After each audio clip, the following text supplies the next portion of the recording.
ونستعينه ونستغفره ونؤمن به ونتوكل عليه ونعوذ بالله من شرور أنفسنا ومن سيئات أعمالنا ونعوذ بالله من شرور أنفسنا ومن سيئات أعمالنا من يهد الله فلا مضل له ومن يضلله فلا هادي له ونشهد أن لا إله إلا الله وحده لا شريك له ونشهد أن سيدنا ونبينا ومولانا محمدا عبده ورسوله صلى الله تعالى عليه وعلى آله وأصحابه وبارك وسلم تسليما كثيرا كثيرا أما بعد فأعوذ بالله من الشيطان الرجيم بسم الله الرحمن الرحيم إن الذين قالوا ربنا الله ثم استقاموا تتنزل عليهم الملائكة ألا تخافوا ولا تحزنوا وأبشروا بالجنة التي كنتم توعدون نحن أولياؤكم في الحياة الدنيا وفي الآخرة ولكم فيها ما تشتهي أنفسكم ولكم فيها ما تدعون نزلا من غفور رحيم ومن أحسن قولا ممن دعا إلى الله وعمل صالحا وقال إنني من المسلمين ولا تستوي الحسنة ولا السيئة ادفع بالتي هي أحسن فإذا الذي بينك وبينه عداوة كأنه ولي حميم وما يلقاها إلا الذين صبروا وما يلقاها إلا ذو حظ عظيم وقال رسول الله صلى الله عليه وسلم من خاف أدلج ومن أدلج بلغ المنزل ألا إن سلعة الله الغالية ألا إن سلعة الله الجنة أو كما قال رسول الله صلى الله تعالى عليه وعلى آله وأصحابه وبارك وسلم تسليما كثيرا كثيرا. محترم بزرگوں اور دوستوں اور بھائیوں، اللہ جل شانہ کا فضل و کرم ہے کہ اللہ تعالیٰ نے ہم سب کو اس دعوت اور تبلیغ کی مبارک محنت میں لگنے کی توفیق عطا فرمایا. اللہ تعالیٰ موت تک اس کام کو کرنے کی توفیق عطا فرمایا. بولیے تھوڑا. نحمدہ نصلی علی رسولہ الکریم اما بعد. கண்ணியமிக்க பெரியார்களே, சகோதரர்களே, அல்லாஹு தாலா மிகப்பெரிய கிருபை செய்தான். இந்த தாவத்துடைய முபாரக்கான உழைப்பிலே நம்மை ஈடுபடுத்தி வைத்திருக்கின்றான். அல்லாஹ் மௌத்திலே நம்மை இந்த வேலையிலே ஸ்திரத்தன்மையை உருவாக்கி தருவானாக. दावत का काम हकीकत में अल्लाह का काम है. सबसे पहले दावत देने वाले वो खुद अल्लाह जल्ल शानुहु है. कुरान पाक में अल्लाह कहते हैं वल्लाहु यदउ इला दारिस सलाम, अल्लाह तुम सबको जन्नत की दावत देते हैं, जन्नत वाले आमाल की दावत देते हैं, जन्नत वाले रास्ते की दावत देते हैं. तो सबसे पहले दावत दी है अल्लाह ने. इसीलिए जमातों में जाने वालों को कहते हैं अल्लाह के रास्ते में गए हैं, और जमात का काम करने वालों को कहते हैं अल्लाह का काम कर रहे हैं. ये काम भी अल्लाह का है और ये रास्ता भी अल्लाह का है. अल्लाह सबसे बड़े हैं, उनका काम भी सबसे बड़ा है. अल्लाह की हर सिफत लामहदूद بے انتہا بے حد و حساب ہے. اس کی عظمت اس کی فضیلت نہ آج تک کسی نے بیان کی ہے نہ قیامت تک کوئی بیان کر سکتا ہے. اللہ کی ہر صفت لامحدود ہے, وہ بڑے بڑے سمندروں سے بھی بڑی ہے. تو بہرحال یہ دعوت کا کام بھی اللہ کا کام ہے, تو اس کی عظمت اس کی بڑائی بھی بے انتہا لامحدود ہے. بیان کرنے والے جو بیان کرتے ہیں وہ ذرہ ہے, پہاڑوں کے برابر اس کی عظمت و بڑائی اور باقی ہے. முதலாவதாக தாவத் கொடுக்கக்கூடியவன் அல்லாஹ்வாக இருந்து கொண்டிருக்கின்றான். மிகப்பெரிய தாயி அல்லாஹ்வாக இருந்து கொண்டிருக்கின்றான். அல்லாஹ் அடியார்களை வல்லாஹு யதுஉ இலா தாரிஸ் ஸலாம் சொர்க்கத்தின் பக்கம் அழைக்கின்றான், சொர்க்கத்துடைய அமல்களின் பக்கம் அழைக்கின்றான். ஆக மிகப்பெரிய தாயி அல்லாஹ்வாக இருக்கின்றான். ஆகவேதான் ஜமாத்தில் செல்லக்கூடியவர்களுக்கு நாம் என்ன சொல்லுகின்றோம்? இவர்கள் அல்லாஹ்வுடைய பாதையிலே சென்றிருக்கின்றார்கள், இவர்களை பார்த்து இவர்கள் அல்லாஹ்வுடைய வேலை செய்யக்கூடியவர்களாக இருந்து கொண்டிருக்கின்றார்கள் என்பதாக நாம் இதனால் தான் கூறுகின்றோம். ஏன்? அல்லாஹ் அடியார்களை சொர்க்கத்தின் பக்கம் சொர்க்கத்துடைய அமல்களின் பக்கம் அழைக்கின்றான். அல்லாஹ் மிகப்பெரிய குதிரத்துடையவராக இருக்கின்றான். அவருடைய 99 சிஃபத்துகள் இருந்து கொண்டிருக்கின்றன. ஒவ்வொரு சிஃபத்தையும் நாம் பயான் செய்யவே முடியாது. சமுத்திரத்தை விட ஆழமானது, இன்னும் சொல்ல போனால் சமுத்திரத்தை விட பெரியதாக இருந்து கொண்டிருக்கின்றது. பயான் செய்யக்கூடியவர்கள் அல்லாஹ்வுடைய சிஃபத்துகளை பற்றி மிக குறைவாகத்தான் பயான் செய்கின்றார்கள். ஆனால் அல்லாஹ் தன்னுடைய சிஃபாத்துகளிலே மிகப்பெரியவனாக இருந்து கொண்டிருக்கின்றான். ஆக நாம் அவனுடைய வேலை செய்கின்றோம், அவன் மிகப்பெரிய தாயாக இருந்து கொண்டிருக்கின்றான். अल्लाह बड़े हैं, अल्लाह का काम बड़ा है, इसलिए अल्लाह ताला ने इस काम के लिए अपने बड़े मुबारक और मुकद्दस बंदों को और नबियों और रसूलों को चुन लिया था. पहले ज़मानों में आम इंसानों को दावत और तबलीग के करने की इजाज़त नहीं थी. वो सिर्फ अंबिया अलैहिमुस्सलाम और रसूल इस काम को करते थे. और रसूल और नबी सारी दुनिया में सबसे बड़े होते हैं, दुनिया आखिरत में सबसे बड़े हैं, तमाम इंसानों से बड़े, तमाम फरिश्तों से बड़े, अर्श आज़म से बड़े, जिब्राइल और मीकाईल से बड़े हैं. बड़ा काम था, इसलिए अल्लाह ताला ने अपने बड़े मुबारक मुकद्दस नबियों को नसीब फरमाया था. தாவத்துடைய வேலை மிகப்பெரிய வேலை, மிக முக்கியமான வேலை. ஆகவே இந்த வேலைக்காக வேண்டி அல்லாஹ் தஆலா பரிசுத்தமான முபாரக்கான பாவங்கள் செய்யாத சிறந்த பெரிய நபிமார்களைத்தான் அல்லாஹ் இந்த வேலைக்காக வேண்டி அல்லாஹ் தேர்ந்தெடுத்தான். முன் சென்ற கௌம்களுக்கெல்லாம் இந்த வேலை செய்வதற்கு அல்லாஹ் தஆலா அனுமதிக்கவில்லை. இந்த வேலை செய்வதற்கு அல்லாஹ் தேர்ந்தெடுக்கப்பட்டவர்கள் மிகப்பெரியவர்கள், அல்லாஹ்விடத்தில் மிகப்பெரிய சிறந்தவர்கள். அவர்களை கொண்டுத்தான் அல்லாஹ் இந்த நபிமார்களுடைய வேலை, இந்த தாவத்துடைய வேலை அல்லாஹ் தஆலா வாங்கினான்.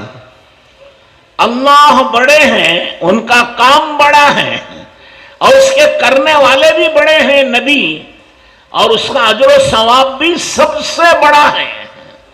700 से शुरू है, 7 लाख 7 करोड़, फिर 49 करोड़, 40 पर 9 करोड़, फिर अल्लाह कहते हैं हिसाब किताब छोड़ो, बेहद हिसाब हम देंगे. इमाम गज़ाली रहमतुल्लाह अलैह फरमाते हैं कि नफली इबादत का सवाब एक कतरा पानी है और दावत का सवाब एक समंदर की तरह है. समंदर में कितने कतरे हैं, बेहद हिसाब है. इस तरह दावत का सवाब भी बेहद हिसाब है, क्योंकि अल्लाह का काम है. अल्लाह जितना भी दे वो कम है, वो ज्यादा से ज्यादा देते चले जाते, करोड़ों के हिसाब से भी देते हैं. और ये हमारी समझ के एतबार से बयान किया है, करोड़ 49 करोड़, वरना देंगे अल्लाह बहुत ज्यादा. एक सहाबी थे, एक रास्ते से हुजूर सल्लल्लाहु अलैहि वसल्लम एक इलाके से गुजरे, तो हुजूर अकरम सल्लल्लाहु अलैहि वसल्लम ने खुशखबरी सुनाई कि इलाका फतह होगा और उसकी शहजादी शिकार को गई होगी. जब वह वापस आएगी तो उसका इलाका पूरा मुसलमानों के हाथ चला जाएगा, वो अकेली खड़ी रह जाएगी. तो एक सहाबी, देहाती सहाबी थे, वो कहने लगे या रसूलल्लाह वो शहजादी मुझे दे दीजिए. तो हुजूर ने फरमाया तुम ले लो. वो बात हो गई, जमाना गुजर गया, हुजूर अकरम सल्लल्लाहु अलैहि वसल्लम का भी इंतकाल हो गया. आपके बाद वो इलाका फतह हुआ. जैसे हुजूर ने फरमाया था कि वो शहजादी शिकार पर गई थी, वापस आई तो देखा कि इलाका जा चुका है। तो एक सहाबी जिन्होंने कहा था हुजूर से कि मुझे दे दीजिए, वो उसके ऊंट से लटक गए, कहा कि ये तो अल्लाह के रसूल ने मुझे दिए। तो साहबा ने कहा ठीक है तुम ले जाओ, वो ले लिया। उसकी कौम ने कहा कि ये शहजादी है, एक मामूली देहाती की बांदी कैसे रहेगी, इसको पैसा दे के आजाद कराओ। तो कौम ने कहा कि हम तुम्हें आजाद कराएंगे। तो शहजादी ने कहा मैं खुद बात करूंगी इस सहाबी से। तो उस शहजादी ने कहा तुम मुझे बेच दो, क्या करोगे मुझे लेके, मैं बूढ़ी हो गई हूं, मेरे पैसे खरीद, मुझे बेच दो, मेरे पैसों में तुम जवान लड़की खरीद लेना, कोई जवान बांदी।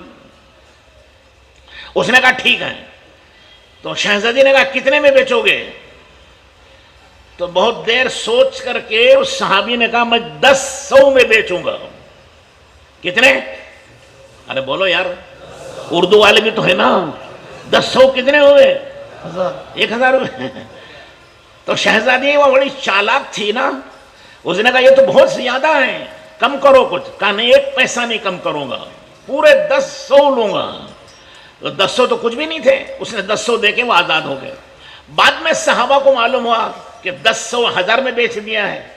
तो उन्होंने लानत मलामत की, अल्लाह के बंदे लाखों लेने की चीज थी, तूने 100 में 1000 में बेच दिया। तो साहबी भोलेपन से कहने लगे अच्छा 1000 से भी ज्यादा कोई अदद है? यानी उनका इल्म इतना ही था कि 1000 से ज्यादा कोई चीज नहीं होती है। उन्होंने अपनी समझ के एतबार से सबसे ज्यादा मांग लिया था। इसी तरह अल्लाह ने हमें जो 49 करोड़ 60 करोड़ 100 करोड़ बताया है वो हमारी समझ के एतबार से है, क्योंकि हम उससे ज्यादा समझते नहीं हैं। और अल्लाह जो देंगे वो बेहिसाब देंगे। ये समझने के लिए करोड़ों बताए हैं, अल्लाह जब देने पर आएंगे तो बहुत देंगे। अल्लाह के रास्ते में मेहनत करने वाला जब वो मर जाता है तो अल्लाह ताला उसे जन्नत में एक घर देंगे, एक महल, 100 दर्जे और 2 दर्जों के दरमियान इतना फासला होगा जितना जमीन से आसमान तक होता है। अब वो कौन उसका अंदाज लगा सकता है कि कितना कीमती है। लेकिन चूंकि हमारी समझ में नहीं आता, इसलिए अल्लाह ने हमारी समझ के मुताबिक बात किया है। जैसे सहाबी ने अपनी समझ के मुताबिक 1000 मांगे थे, बाकी देंगे अल्लाह बहुत। அல்லாஹ் தஆலா மிகப்பெரியவனாக இருந்து கொண்டிருக்கின்றான். அவருடைய வேலையும் மிகப்பெரியதாக இருந்து கொண்டிருக்கின்றது. ஆக அந்த வேலையை வாங்குவதற்காக வேண்டி அல்லாஹ் தஆலா மிகப்பெரியவர்களைத்தான் அல்லாஹ் கபூல் செய்தான். அவர்கள்தான் அம்பியா அலைஹிமுஸ்ஸலாத்து வஸ்ஸலாம் ஆவார்கள். அவர்களை கொண்டு மட்டும்தான் அல்லாஹ் இந்த வேலையை வாங்கினான். இந்த வேலை செய்யக்கூடியவர்களுக்கு அல்லாஹ் தஆலா ஏராளமான நற்கூலிகளை கொடுப்பதாக அல்லாஹ் வாக்குறுதி அளித்திருக்கின்றான். 70 ஆரம்பமாகும். 700 70 700 70 லட்சம் 49 கோடி என்பதாக சொல்லப்படுகின்றது. இதைவிட பன்மடங்கு அல்லாஹ் தஆலா அதிகப்படுத்தி கொடுப்பான். இதுவும் நம்மால் அவ்வளவு தான் விளங்கிக் கொள்ள முடியும் என்பதற்காக வேண்டித்தான் அல்லாஹ் இவ்வளவு சொல்கின்றானே தவிர, ஏனென்றால் இதற்கு மேல் நம்மால் விளங்கக்கூடிய சக்தி இல்லை. ஒரு சந்தர்ப்பத்திலே நபி ஸல்லல்லாஹு அலைஹி வஸல்லம் ஒரு இலாக்காவை பார்த்து சொன்னார்கள், இந்த இலாக்கா முஸ்லிம்களுடைய கையில் வந்துவிடும். அந்த நேரத்தில் இந்த இடத்திற்கு சொந்தக்காரியாக இருக்கக்கூடிய இளவரசி வேட்டையாடுவதற்கு சென்றிருப்பாள். திரும்பி வருவதற்கு முன்பாக இது முஸ்லிம்கள் ஆட்சியிலே அவர்களுடைய கையிலே வந்துவிடும். அவள் திரும்பி வந்தால் தனியாக நின்று கொண்டிருப்பாள். இப்படிப்பட்ட நிலையிலே ஒரு சாபி சொன்னார்கள், அவர் ஒரு அடிமை சாபி, எனக்கு அந்த அடிமை பெண் அந்த இளவரசி எனக்கு உரிவலாக ஆக வேண்டும் என்பதாக எடுத்துக்கொள் என்பதாக நபி ஸல்லல்லாஹு அலைஹி வஸல்லம் சொல்லிவிட்டார்கள். நபி ஸல்லல்லாஹு அலைஹி வஸல்லம் உலகத்தை விட்டு சென்று விட்டார்கள். அந்த காலம் வந்தது. அதே போன்று அது இடம் கைப்பற்றப்பட்டது. முஸ்லிம்கள் ஆட்சியில் வந்துவிட்டது. இப்பொழுது அந்த இளவரசியை பார்த்து அந்த சாபி சொன்னார்கள், நபி ஸல்லல்லாஹு அலைஹி வஸல்லம் சொன்ன அந்த நாள் வந்துவிட்டது, எனக்கு கொடுங்கள் என்பதாக. இவர் ஒரு சாதாரண சாபி, இவர் எப்படி இவருடைய கையிலே வருவாள்? ஆக அந்த சஹாபி இருக்கின்றாரே, அவர்களும் உரிமை விடப்பட்டு விட்டார்கள். இப்பொழுது இந்த அரசு சொன்னால், நீ உனக்கு தகுந்த ஒரு பெண்ணை நீ வாங்கிக்கொள், என்னை விலை கொடுத்து என்னை விட்டுவிடு என்பதாக. இப்பொழுது கேட்டால் உன்னுடைய விலை, இந்த இளவரசி கேட்டால் உன்னுடைய விலை என்ன என்பதாக. அந்த சாபி சொன்னார்கள் 10 100. அவர் அந்த சாபிக்கு தெரியுது 10 100 தான், அதற்கு மேல் அவருக்கு தெரியாது. மற்ற சாபாக்கள் சொன்னார்கள், என்னப்பா இன்னும் அதிகமாக சொல்லி இருக்கலாமே, 10 100 என்பது ஒரு 1000 தானே, இன்னும் எவ்வளவு லட்சக்கணக்கில் சொல்லி இருக்கலாமே என்பதாக சொன்ன சமயத்திலே அந்த சாபி சொன்னார்கள், எனக்கு தெரிந்தது 1000 தான், 10 100 தான், இதைவிட அதிகமாகவும் இருக்கின்றதா, இதைவிடவும் அதிகமாக எண்ணிக்கை இருக்கின்றதா, தொகை இருக்கின்றதா, எனக்கு தெரியாது என்பதாக அந்த சாபி சொன்னார்கள். சொல்லக்கூடிய நோக்கம் என்ன, அவருடைய விளக்கத்திற்கு அவ்வளவுதான் தெரியும். இதை போன்று அல்லாஹ் மிகப்பெரியவன், நமக்கு தெரிந்தது லட்சம் கோடி 49 கோடி இவ்வளவுதான் நமக்கு தெரியும். நம்முடைய விளக்கத்திற்கு ஏற்றார் போன்று அல்லாஹ் சொல்கின்றானே தவிர, அல்லாஹ் இந்த தாவத்துடைய வேலை செய்யக்கூடியவர்களுக்கு கொடுக்கக்கூடிய கூலிகள் ஏராளம் ஏராளம் ஏராளம் ஏராளம். தீனுடைய விழைப்பு செய்யக்கூடியவர்களுக்கு அல்லாஹ் தஆலா சொர்க்கத்தை கொடுப்பான். அதில் 100 படித்தரங்கள் இருக்கின்றன. 2 படித்தரங்களுக்கு இடையில இருக்கக்கூடிய இடைவெளி எவ்வளவு என்றால், வானத்திற்கும் பூமிக்கும் இடையில இருக்கக்கூடிய இடைவெளி இவ்வளவு பெரிய அல்லாஹ் தஆலா சொர்க்கத்தை கொடுப்பான். அப்பொழுது 100 படித்தரம் உள்ள சொர்க்கத்தை அல்லாஹ் தாயிகளுக்கு கொடுப்பான் என்றால் அது எவ்வளவு பெரிய சொர்க்கமாக இருக்கும். நாம் இதன் மூலமாக இந்த வேலைக்கு கிடைக்கக்கூடிய கூலிகளை பற்றி நாம் விளங்கிக் கொள்ளலாம். क्यों भाई, सबको चाहिए 100 दर्जे की बिल्डिंग, எல்லாருக்கும் வேணும் இல்லையா, 100 அந்தஸ்துள்ள சொர்க்கம் வேணுமா இல்லையா? अल्लाह सबको कबूल फरमाए. अल्लाह ने इस दावत को जरिया बनाया है दुनिया में दीन के आने का, और ये दावत जरिया है जिंदगियों में दीन बाकी रखने का. इसी तरह ये दावत जरिया है दुनिया में दीन फैलने का. दीन आता भी है दावत की मुबारक मेहनत से, और जिंदगियों में बाकी भी रहता है दावत की मुबारक मेहनत से, और दुनिया में फैलता चला जाता है वो दावत की मेहनत से. इसीलिए अल्लाह ताला ने सबसे पहले तमाम नबियों को दावत की मेहनत देकर भेजी है. இந்த தீனுடைய தாவத்துடைய உழைப்பை கொண்டு தீன் வாழ்க்கையில் வரும். வருவது மட்டுமல்ல, பாக்கியாக இருக்கும். பாக்கியாக இருப்பது மட்டுமல்ல, தீன் உலகத்தில் பரவும் தாவத்துடைய உழைப்பை கொண்டு. ஆகவே தான் அல்லாஹ் தஆலா இந்த வேலையை நபிமார்களை கொண்டு வாங்கினான். अब दावत किसे कहेंगे? हम तो दावत समझते हैं वलीमे की दावत, ठीक है भाई, शादी की दावत है ना. दावत अरबी में कहते हैं बुलाने को, बंदों को अल्लाह की तरफ बुलाना, अल्लाह की अजमत, अल्लाह की बड़ाई, अल्लाह की ताकत और उसको कुदरत को समझाना, और उसके मुकाबले में जो कुछ भी दुनिया में है या आखिरत में है, नजर आता या नहीं नजर आता, वो सब अल्लाह के मुकाबले में एक मच्छर के पर के बराबर भी नहीं, एक मकड़ी के जाले के बराबर भी नहीं, एक जर्रे और तिनके और पत्ते के बराबर भी नहीं. इन सबको एक अल्लाह ने एक हुक्म से पैदा किया है, और जब चाहेंगे एक हुक्म से सबको खत्म कर देंगे, और चाहेंगे ऐसे और 10 आलम 10 दुनिया को पैदा कर देंगे, और जैसा चाहेंगे जब चाहेंगे जो चाहेंगे वो सब कुछ करेंगे. इसको दिलों में उतारना, दिमागों में बसाना, इसे दावत कहते हैं. ஆக தாவத் என்றால் என்ன? தாவத் என்றால் அழைப்பது. தாவத் என்றால் நாம் அறிகின்றோம், தாவத் என்றால் வலிமாவுடைய விருந்து, நிக்காவுடைய விருந்து என்பதாக நினைக்கின்றோம். இல்லை, தாவத் என்பது அல்லாஹ்வுடைய அடியார்களை அல்லாஹ்வின் பக்கம், அவருடைய வல்லமையின் பக்கம், அவருடைய தாக்கத்தின் பக்கம், அவருடைய குதிரத்தின் பக்கம், அவருடைய பெருமையின் பக்கம், அவருடைய ருபூபியத்தின் பக்கம் அடியார்களை அழைப்பதற்கு பெயர் தாவத்தாக இருந்து கொண்டிருக்கின்றது.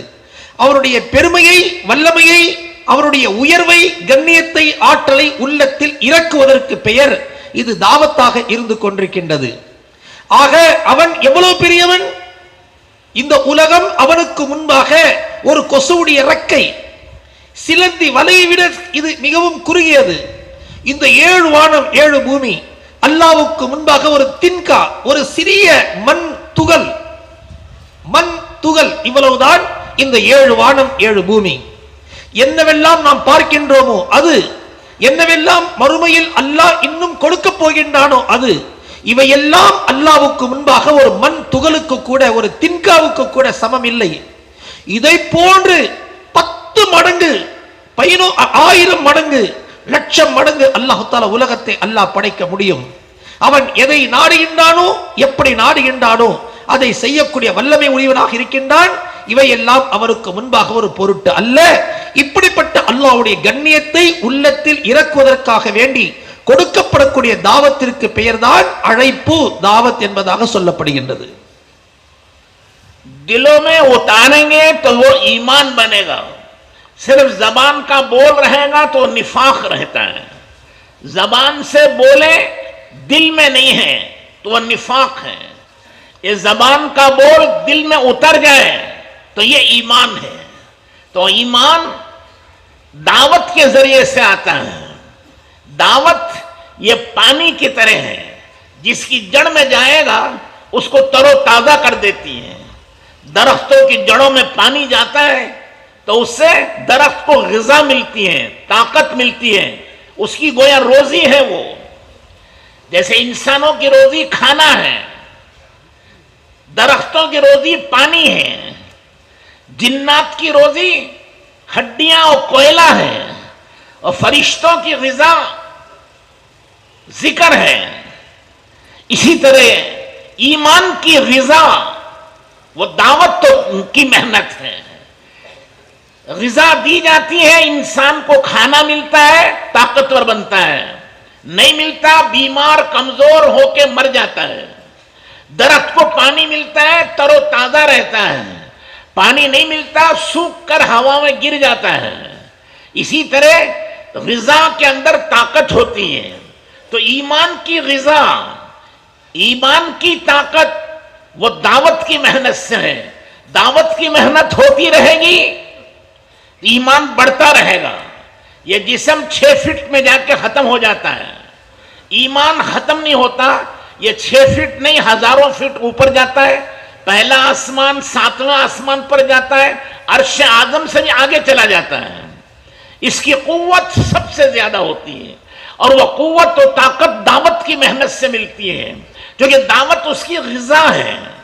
जैसे मैंने अर्ज किया कि हमारी ग़िज़ा इंसानों की खाना है, दरख्तों की ग़िज़ा पानी है, जिन्नात की ग़िज़ा कोयला है, फरिश्तों की ग़िज़ा ज़िक्रुल्लाह, अल्लाह का जिक्र है. इसी तरह ईमान की ग़िज़ा दावत है. जितनी दावत में मेहनत लगेगी और जितनी इसमें जान खपाएंगे और जितनी इसकी मेहनत करेंगे, ये ईमान बढ़ता जाएगा. इसकी कोई हद नहीं है. जैसे मैंने कहा, अर्श आज़म से भी ऊपर चला जाएगा. தாவத் கொடுத்து கொடுத்து உள்ளத்தில் அல்லாஹ்வுடைய அஸ்மத், அல்லாஹ்வுடைய கண்ணியம், அல்லாஹ் தான் செய்கின்றான் என்ற நம்பிக்கை இந்த உள்ளத்தில் இறங்கிவிட்டால் இதற்கு பெயர் ஈமான்.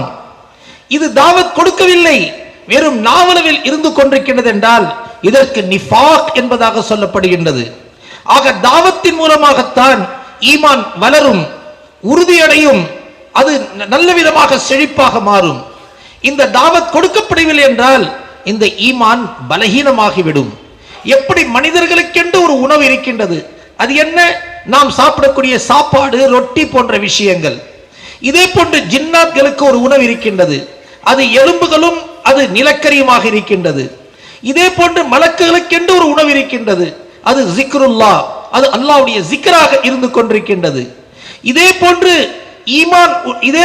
ஈமானுக்கென்று ஒரு உணவு இருக்கின்றது. அந்த ஈமான் உள்ளவர்களுக்கு உணவைத்தான் அல்லாஹ் தாவத்தாக ஆக்கியிருக்கின்றான். தாவத் கொடுத்து கொடுத்து கொடுத்து இந்த ஈமான் உள்ளவருடைய உள்ளத்தில் ஈமான் எந்த அளவுக்கு உறுதியாகுமோ, வளர்ந்து கொண்டே செல்லுமோ, இது வளர்ந்து கொண்டே செல்லும். மனிதன் பார்ப்பதற்கு 6 அடி இருக்கின்றான், ஆனால் ஈமானுக்கு ஒரு எல்லை இல்லை. தாவத் கொடுக்க கொடுக்க இது வளர்ந்து கொண்டு தான் செல்லும். எமே தவிர இதற்கு ஒரு எல்லை இல்லை. இந்த எல்லைக்கு சென்று இந்த ஈமான் முடிவடைந்துட்டு என்பதாக தாவத்தின் மூலமாக வளரக்கூடிய ஈமான் எந்த அளவுக்கு ஓங்கிக் கொண்டே உயர்ந்து கொண்டே செல்லவென்றால், முதல் வானம், 2வது வானம், 3வது வானம், 7வது வானம், அர்ஷ் வரையிலே சென்று இவர் ஓதிய இவருடைய ஈமானுடைய சக்தி இருக்கின்றதே, அங்கே இருக்கக்கூடிய அர்ஷையும் அசைத்து அந்த தூணை கூட அசைக்கக்கூடிய சக்தி இவருடைய ஈமானுக்கு கிடைக்குது என்றால் இவர் எந்த அளவுக்கு இந்த ஈமானுக்கு தேவையான உணவாக இருக்கக்கூடிய இந்த தாவத்தை கொடுப்பாரோ இவருடைய ஈமான் ஓங்கிக் கொண்டே வளர்ந்து கொண்டே செல்லும். अल्लाह नजर नहीं आते और उसकी ताकत और कुदरत भी नजर नहीं आती, लेकिन जो कुछ हो रहा है वो सब कुछ अल्लाह के फैसले से हो रहा है. अब जैसे इंसान है, हम लोग हैं, अब सबका यकीन है कि आंख देख रही है. क्यों भी आंख देख रही नहीं देख रही? अरे बोलो यार, देख रही है. और कान सुन रहे हैं, जबान बोल रही है, हाथ पकड़ते हैं, पैर चलते हैं. ये सब का तजुर्बा है, लेकिन ये सब तजुर्बा गलत है. आंख नहीं देख रही, जबान नहीं बोल रही है, कान नहीं सुन रहे हैं, बल्कि इनके पीछे एक रूह की ताकत है, एक जान है. वो जान देख रही है, वो रूह सुन रही है, वो बोल रही है. जिस दिन रूह निकल जाएगी, आंख मौजूद है, देख नहीं सकती, जबान मौजूद है, बोल नहीं सकती, कान मौजूद है, सुन नहीं सकते. क्या हुआ? जो असल करने धरने वाली रूह थी वो चली गई और रूह नजर नहीं आती. क्यों भाई, किसी ने रूह देखी है? आज तक किसी ने रूह नहीं देखी है. और करने वाली वही सब कुछ है. सब कुछ रूह से होता है, नजर आता है हाथ पैरों से, आंखों से, जबानों से. ये नजर आता है वो धोखा है, हकीकत रूह है और रूह नजर नहीं आती. इसी तरह आसमानों जमीनों के दरमियान में जो कुछ भी हो रहा है, इंसान पैदा होते हैं, उनको रोजी मिलती है, उनको सेहत मिलती है, जिंदगी मिलती है, दुनिया मिलती है, आखिरत मिलती है, वो सब कुछ अल्लाह देते हैं. नजर आता है कि खेतों से गल्ला पैदा हुआ, हुकूमत से इज्जत मिली, तिजारत से माल मिला. ये सब धोखा और गलत है. तिजारत से माल नहीं मिलता, अल्लाह माल देते हैं. जमीनों से गल्ले नहीं पैदा होते, अल्लाह गल्ले पैदा करते हैं. इंसानों को इंसान नहीं पैदा करते, अल्लाह पैदा करते हैं. वो नजर नहीं आ रहे हैं. और जो नजर आ रहा है वो धोखा है. जो नजर आ रहा है वो धोखा है. हकीकत छुपी हुई है, रूह छुपी हुई है. हाथ पैर हरकत करते नजर आ रहे हैं, ये धोखा है. असल हरकत करने वाली रूह है. इसी तरह असल करने वाले अल्लाह की जात है. नजर आता है कि आसमानों से बारिश हो रही है, हुकूमतों से इज्जत मिल रही है, खेतों से गल्ले मिल रहे, ये धोखा है. करने वाली जात एक अल्लाह की. அல்லாஹ் மிகப்பெரியவனாக இருக்கின்றான். அவரை நாம் பார்க்க முடியாது. அவருடைய குதிரத், அவருடைய வல்லமை, அவருடைய ஆற்றலையும் நாம் பார்க்க முடியாது. ஆனால் இந்த வானம் பூமிக்கு இடையில் இருக்கக்கூடிய அத்தனை ஏற்பாடுகளையும், அத்தனை இயக்கங்களையும், அவ்வளவு ஏற்பாடுகளையும் அல்லாஹ் தான் நடத்தாட்டி கொண்டிருக்கின்றான். அவன் செய்வது நமக்கு தெரியவில்லை. உதாரணமாக மனிதன் பார்க்கின்றான், கேட்கின்றான், பேசுகின்றான், சிந்திக்கின்றான், பிடிக்கின்றான், நடக்கின்றான். இது தெரிகின்றது. ஆனால் இவன் பார்க்கவில்லை, கேட்கவில்லை, சிந்திக்கவில்லை, பிடிக்கவில்லை, நடக்கவில்லை. யார் பார்க்கின்றார்? உள்ளே அல்லாஹ்வுடைய கட்டளை என்று சொல்லக்கூடிய ரூஹ் என்ற ஒன்று இருக்கின்றது. அதுதான் அல்லாஹ்வுடைய கட்டளை. அந்த ரூஹுவை யாரும் பார்க்க முடியாது. அந்த ரூஹ் அல்லாஹ் உள்ளே இருக்கின்றான். அதனால் இந்த கண் பார்க்கின்றது. அசல் பார்க்கக்கூடியது ரூஹ், அசல் பார்க்க கேட்கக்கூடியது ரூஹ், அசல் பேசக்கூடியது ரூஹ், அசல் பிடிக்கக்கூடியது நடக்கக்கூடியது ரூஹாக இருந்து கொண்டிருக்கிறது. இன்று வரை யாரும் அந்த ரூஹை பார்க்க முடியாது. எப்படி ரூஹை பார்க்க முடியாதோ, அந்த ரூஹ் சென்று பார்க்க முடியாதோ, இதே போன்று நாம் அல்லாஹ்வை நாம் பார்க்க முடியாது. ஆனால் அவன்தான் இந்த உலகத்தில் ஏற்பாட்டை நடத்தாட்டி கொண்டிருக்கின்றான். அவன்தான் செய்து கொண்டிருக்கின்றான். வானத்திலிருந்து மழை தெரிகின்றது. வானத்திலிருந்து மழையை அல்லாஹ் பொழிய வைக்கின்றான். பூமியிலிருந்து தாவரங்களை அல்லாஹ் வெளியாக்கி கொண்டிருக்கின்றான். அரசாங்கத்திலிருந்து கண்ணியம் அல்லாஹ் கொடுத்து கொண்டிருக்கின்றான். வியாபாரத்தில் லாபம் இல்லை, லாபத்தை அல்லாஹ் கொடுக்கின்றான். பசியை அவன் நீக்குகின்றான், தாகத்தை அவன் நீக்குகின்றான். எல்லாம் அவன் செய்து கொண்டிருக்கின்றான். என்ன விஷயங்களை இந்த கண்கள் பார்த்து கொண்டிருக்கின்றதோ இது ஏமாற்றம். எதை அல்லாஹ் செய்து கொண்டிருக்கின்றானோ, எந்த அல்லாஹ் பார்க்க முடியாதோ அவன்தான் எல்லாவற்றையும் செய்து கொண்டிருக்கின்றான். நமக்கு ரிஸ்க் அவன் கொடுக்கின்றான், கண்ணியம் அவன் கொடுக்கின்றான், தேவைகளை அவன் நிறைவேற்றுகின்றான். இவ்வாறு அல்லாஹ்வுடைய நம்பிக்கையை இந்த உள்ளத்தில் நாம் இறக்க வேண்டும். समझ रहे भाई क्या सो रहे? अल्लाह ताला पूछते हैं कुरान में हम सब से, तमिलनाडु वालों से भी, इंडिया वालों से, पूरी दुनिया वालों से, कहते हैं अंतुम तज़रऊनहु अम नहनु ज़ारिऊन। अरे इंसानों, जरा ये बताओ, खेतियां तुम उगाते हो कि हम उगाते हैं? खेती कौन उगाता है? नजर आता नहीं, यहां तो बोल रहे हैं मस्जिद में बैठ के, नजर आता है कि हम बीज डालते हैं, गोबरी डालते हैं, उसको उगाते हैं। और अल्लाह कहते हैं कि तुम क्या उगाओगे? अगर तुम उगा सकते हो, अपने हाथों से बना सकते हो, तो सारी दुनिया के इंसान, सारी दुनिया के जिन्नात, सारी दुनिया के फरिश्ते सब मिलकर एक दरख्त बना के दिखाओ। बना सकते हैं? चलो एक पत्ता बनाओ, दरख्त नहीं, एक पत्ता, एक पत्ता नहीं बना सकते। तो अल्लाह ताला पूछते हैं कहां अंधे बन के फिर रहे हो?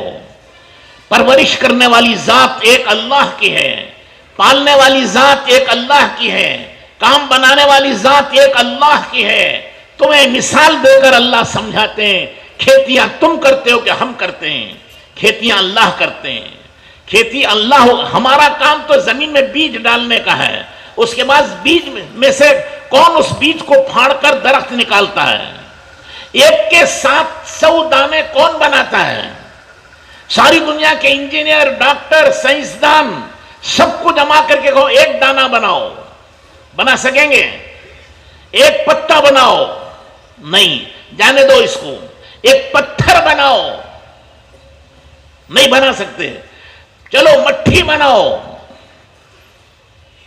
बना सकते हैं? अच्छा, साथ साथ बोले तो उसने समझ में आता। अच्छा, चलिए ஆக கனவான்களே சோர்களே, அல்லாஹ் மிகப்பெரிய குதிரத்துடையவனாக இருந்து கொண்டிருக்கின்றான். அவன்தான் செய்து கொண்டிருக்கின்றான். அல்லாஹ் சேலஞ்ச் விடுக்கின்றான். தமிழ்நாட்டுக்காரர்களை பார்த்து அல்ல, இந்தியாக்காரர்கள், முழு உலகத்தில் இருக்கக்கூடிய மனித சமுதாயத்துக்கு அல்லாஹ்வின் புறத்திலிருந்து சேலஞ்ச். அஅன்தும் தஸ்ரஊனஹு அம் நஹ்னு ஸாரிஊன். விவசாயம் செய்யக்கூடியவர்கள் நீங்களா அல்லது நானா? அல்லாஹ் விவசாயம் செய்து கொண்டிருக்கின்றான். உங்களுடைய வேலை, நீங்கள் பூமியில் விதைகளை விதைக்கின்றீர்கள். அந்த பலகீனமான விதையை பாதுகாத்து, அதை விளைத்து, பூமியை பிளக்க வைத்து, அதிலிருந்து 7 கதிர்கள், ஒவ்வொரு கதிரிலிருந்தும் 100 தானியங்கள், இந்த 700 கதிர்களை வெளியாக்கக்கூடியவன் யார்? உலகத்திற்கக்கூடிய ஜின்கள், மலக்குகள், உலகத்திற்கக்கூடிய விஞ்ஞானிகள், பணம் படைத்தவர்கள், உலகத்திற்கக்கூடிய அறிவாளிகள் எல்லோரும் சேர்ந்து ஒரே ஒரு நெல் தானியத்தை உருவாக்க முடியுமா? அல்லாஹ் கேட்கின்றான். இந்த நெல் தானியத்தை உருவாக்கியவன் யார்? ஒரு மரத்தை உருவாக்கி காட்டுங்களேன் பார்க்கலாம். ஒரு நெல் தானியத்தை உருவாக்கி காட்டுங்களேன் பார்க்கலாம். நெல்லை விடுங்கள், மரத்தை விடுங்கள், ஒரு இலையை உருவாக்குங்கள். இலையை விடுங்கள், ஒரு கல்லை உருவாக்கி காட்டுங்கள். கல்லை விடுங்கள், மண்ணை உருவாக்கி காட்டுங்கள். முடியுமா? யாரால் முடியும்? அல்லாஹ் செய்து கொண்டிருக்கின்றான். எல்லாவற்றையும் அல்லாஹ் படைத்தான், அல்லாஹ் செய்து கொண்டிருக்கின்றான். அல்லாஹ் தன்னுடைய வல்லமையை கொண்டு அத்தனை பேருடைய தர்பியத்துடைய, ருபூபியத்துடைய, வளர்க்கக்கூடிய, தேவைகளை நிறைவேற்றக்கூடிய ஏற்பாட்டை அல்லாஹ் தன்னுடைய வல்லமையை கொண்டு தான் செய்து கொண்டிருக்கின்றான். இது மனிதர்களால் ஆகக்கூடிய காரியமே இல்லை என்பதாக அல்லாஹ் எல்லா மனிதர்களுக்கும் அல்லாஹ் தஆலா விடுவிக்கின்றான். आप समझते होंगे भाई ये तो मौलवी साहब हम सबको नादान बेवकूफ बनाने बैठे हैं। सारी दुनिया के साइंसदान तो चांद पे पहुंच गए, सितारों पे पहुंच गए, पता नहीं क्या क्या कर दिए, और हम ये कह रहे हैं कि पत्थर भी नहीं बनता, पत्ता भी नहीं बनता, कुछ भी नहीं बनता है। क्यों भाई? बना सकता है कोई? सोच के बोलो। पत्थर, पत्ता, तिनका, घास, जो मखलूक पत्थर नहीं बना सकती, पत्ता नहीं बना सकती, मट्टी नहीं बना सकती, वो हमारी जिंदगी बनाएगी। हमारी अक्लों पे पत्थर पड़ा हुआ है, इसी को ईमान कहते हैं कि जिस मखलूक के कब्जे में पत्ता नहीं है, जर्रा नहीं है, उसके कब्जे में हमारी जिंदगी कैसे है? இன்று நீங்கள் எல்லாம் நினைக்கலாம், என்னங்க ஒரு மௌலிசா உட்கார்ந்துகிட்டு விஞ்ஞானிகள் எல்லாம் முன்னேறி இன்னைக்கு எங்கேயோ நான் வானத்துல போய் கொண்டிருக்கிறாங்க, சந்திரனுக்கு போய் சேர்ந்துட்டாங்க. இவர் இவ்வாறு சொல்லிக்கிட்டு உட்கார்ந்துட்டு இருக்கிறாரு நீங்க எல்லாம் நினைக்கலாம். நீங்களே சொல்லுங்க, ஒரு இலை, ஒரு கல், ஒரு துரும்பு, ஒரு பச்சை இலை உருவாக்க முடியுமா? முடியாது. இந்த மனிதர்களால் என்ன உருவாக்க முடியுமா? தமிழ் தெரிஞ்சவங்க சொல்லுங்க, உருவாக்க முடியுமா? முடியாது. எந்த மனிதர்களால் ஒரு இலை, ஒரு மண் துகள் இதை கூட உருவாக்க முடியாதோ, யாருடைய கட்டுப்பாட்டில் ஒரு மண் துகளை கூட உருவாக்கக்கூடிய சக்தி இல்லையோ, இப்படிப்பட்ட மனிதர்களுடைய கட்டுப்பாட்டில் நம்முடைய வாழ்க்கையுடைய ஏற்பாடு, இந்த வாழ்க்கையுடைய முன்னேற்றத்திற்கு என்ன சக்தி இருக்கின்றது? இவர்களால் என்ன முடியும்? இவர்களால் என்ன சாதிக்க முடியும்? இப்படிப்பட்டவர்கள் பேரில் நாம் நம்பிக்கை வைத்திருக்கின்றோம். நம்முடைய அறிவிலே, நம்முடைய மூளையிலே கற்கள் விழுந்து விட்டன. இதை விளங்காதவர்களாக, அல்லாஹ்வை விளங்காதவர்களாக மனிதர்கள், படைப்புகள், வஸ்துக்களின் பக்கம் நம்முடைய கவனங்கள் ஓடிக்கொண்டே இருக்கின்றன. समझ रहे भाई? ये दिल में आएगा तो ईमान बनेगा, जबान पर होगा तो ये उसका एतबार और भरोसा नहीं होता है. इसे दिल में उतारना ईमान है.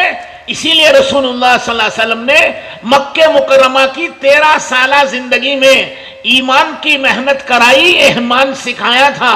हजरत उमर रजी अल्लाह तआला अन्हु कहते थे, तअल्लमनल ईमान सुम्मा तअल्लमनल कुरान, कि हमने ईमान सीखा है, पढ़ा नहीं. लिटरेचर पढ़ लेते हैं, अखबार पढ़ लेते हैं, रोजाना एक नया न्यूज आता है, न्यूज़पेपर पढ़ते हैं. वो पढ़कर ईमान नहीं हासिल किया था, ये सीखा था. कहां? अंगार के शोलों पर और पत्थरों की चट्टानों के नीचे गरम रेत पर घसीटा जाता था सहाबा को कपड़े निकाल कर, और उनके सीने पे पत्थर की बड़ी बड़ी चट्टानें रखी जाती थी. आग के शोलों पर लिटाया जाता था, ऊपर से आदमी खड़ा होता और उन पर कोड़े बरसाए जाते थे.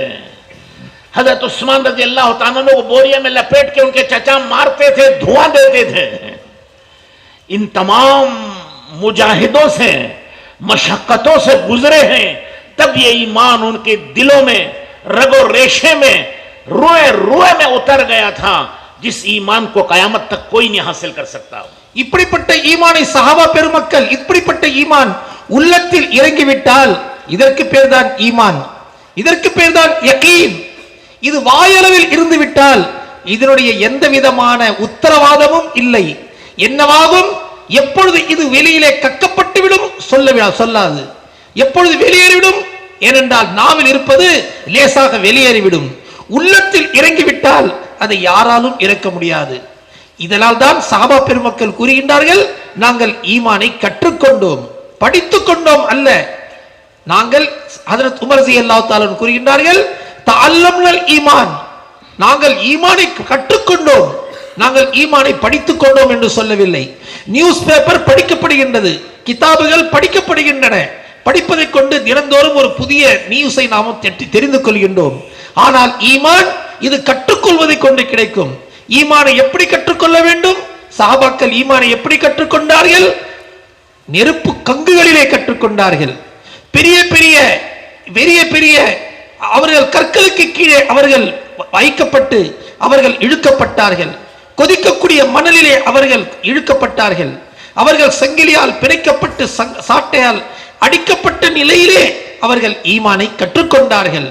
ஹஜ்ரத் உஸ்மான் ரலியல்லாஹு தஆலா அவர்களை ஓலையில் அவர்கள் சுருட்டப்பட்டு அவர்கள் அடிக்கப்படுவார்கள்.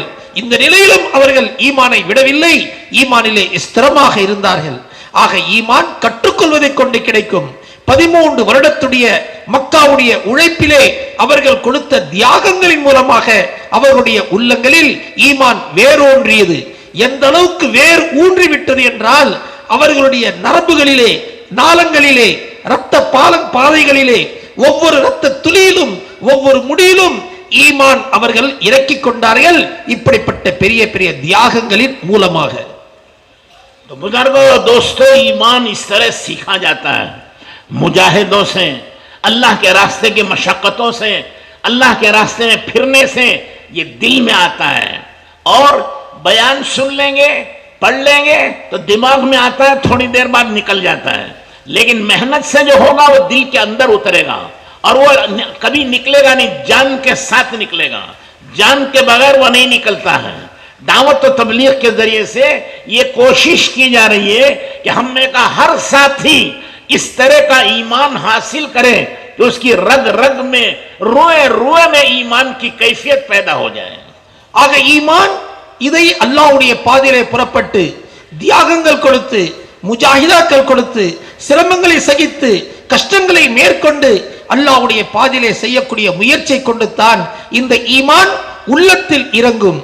இறங்கக்கூடிய ஈமான் எந்த அளவுக்கு உறுதியாக உள்ளங்களிலே வேரூன்றிவிடும், இரத்த நாளங்களிலே நரம்புகளிலே ஒவ்வொரு முடியிலும் ஒவ்வொரு அணுவிலும் இந்த ஈமானுடைய ஹக்கீகத் எந்த அளவுக்கு இறங்கிவிடும் என்றால் வெளியேறக்கூடிய சந்தர்ப்பம் வறுமையானால் பிறகு முழு உடலிலும் வியாபித்திருக்கக்கூடிய ரூஹுவை போன்று இந்த ஈமான் எந்த அளவுக்கு முழு உலகத்தில் உடலிலும் வேரூன்றிவிடும் என்றால் பிறகு உயிர் பிரியக்கூடிய சமயத்திலே ஈமானுடன் தான் இந்த ரூஹ் பிரியுமே தவிர ரூஹ் மட்டும் சாதாரணமாக பிரியாது, ஈமானுடன் தான் இவன் உலகத்தை விட்டு செல்வார். अल्लाह हम सबको नसीब फरमाए। अल्लाह हम எல்லோருக்கும் இந்த விஷயத்தை நசீபாக்குவானாக. एक साहब ने जमीन खरीदी, जमीन खेत खरीदा एक आदमी ने, दूसरे आदमी ने उसको बेच दिया, उसके पैसे ले लिए, वो चला गया। जमीन वाला नागरने लगा, वो खेती करने, जब वो नागरने वो खोदी करने लगा तो उसमें खजाना मिल गया। पहले जमाने में बैंक नहीं थे, लाकर नहीं थे रखने के लिए, लोग डिंगी में किसी देव में रखकर जमीनों में दबा देते थे, तो एक खजाना उसको मिल गया है, सोने चांदी हीरे जवाहरात का। वो उठा करके उसको पूरी तरह से संभाल कर वो सर पे रख के ले गया। वो पूरा डिंगी, क्या कहते डिंगी, देक्षा वो ले जाके जिसकी जमीन खरीदी थी उससे कहा भाई लो ये तुम्हारी जमीन में खजाना निकला है, तुम ले लो, तुम्हारा है ये, मैंने जमीन खरीदी है, खजाना नहीं खरीदा। वो बेचने वाले ने कहा मैंने जो कुछ जमीन में था वो सब कुछ तुम्हें बेच दिया है, जमीन भी तुम्हारी, जमीन में जो कुछ है वो सब तुम्हारा, ले जाओ, तुम, मुझे नहीं चाहिए। लड़ाई किस पर हो रही है? कोई लेने तैयार नहीं है। वो कहता है ये मेरा नहीं, मैंने जमीन खरीदी है, खजाना नहीं खरीदा, तुम्हारा है, लो। वो कहता है मैंने जमीन खजाना दोनों तुम्हें बेच दिया है, ले जाओ, मुझे नहीं चाहिए। दोनों में झगड़ा हो गया। यहां उल्टा होता ना हमारा, तो बाद वो बादशाह के पास गए, काजी साहब के पास। ईमान होता है, वो जानते हैं कि खजाने से जिंदगी नहीं बनती, जिंदगी अल्लाह के बनाने से बनती है। खजानों से जिंदगी बनती तो कारून की बनती, शद्दाद की बनती, हामान की बनती, वो सब तबाह और गारत हो गए, निबरत हो गई कयामत तक के आने वाले इंसानों को। इसलिए ईमान था, वो जानते थे कि सोने चांदी और माल और दौलत से नहीं बनती जिंदगी, जिंदगी अल्लाह बनाते हैं। वो लेने भी तैयार नहीं, वो लेने भी तैयार नहीं। काजी साहब के पास गए, वहां काजी साहब भी बड़े परेशान, कोई दलील नहीं, क्या करेंगे।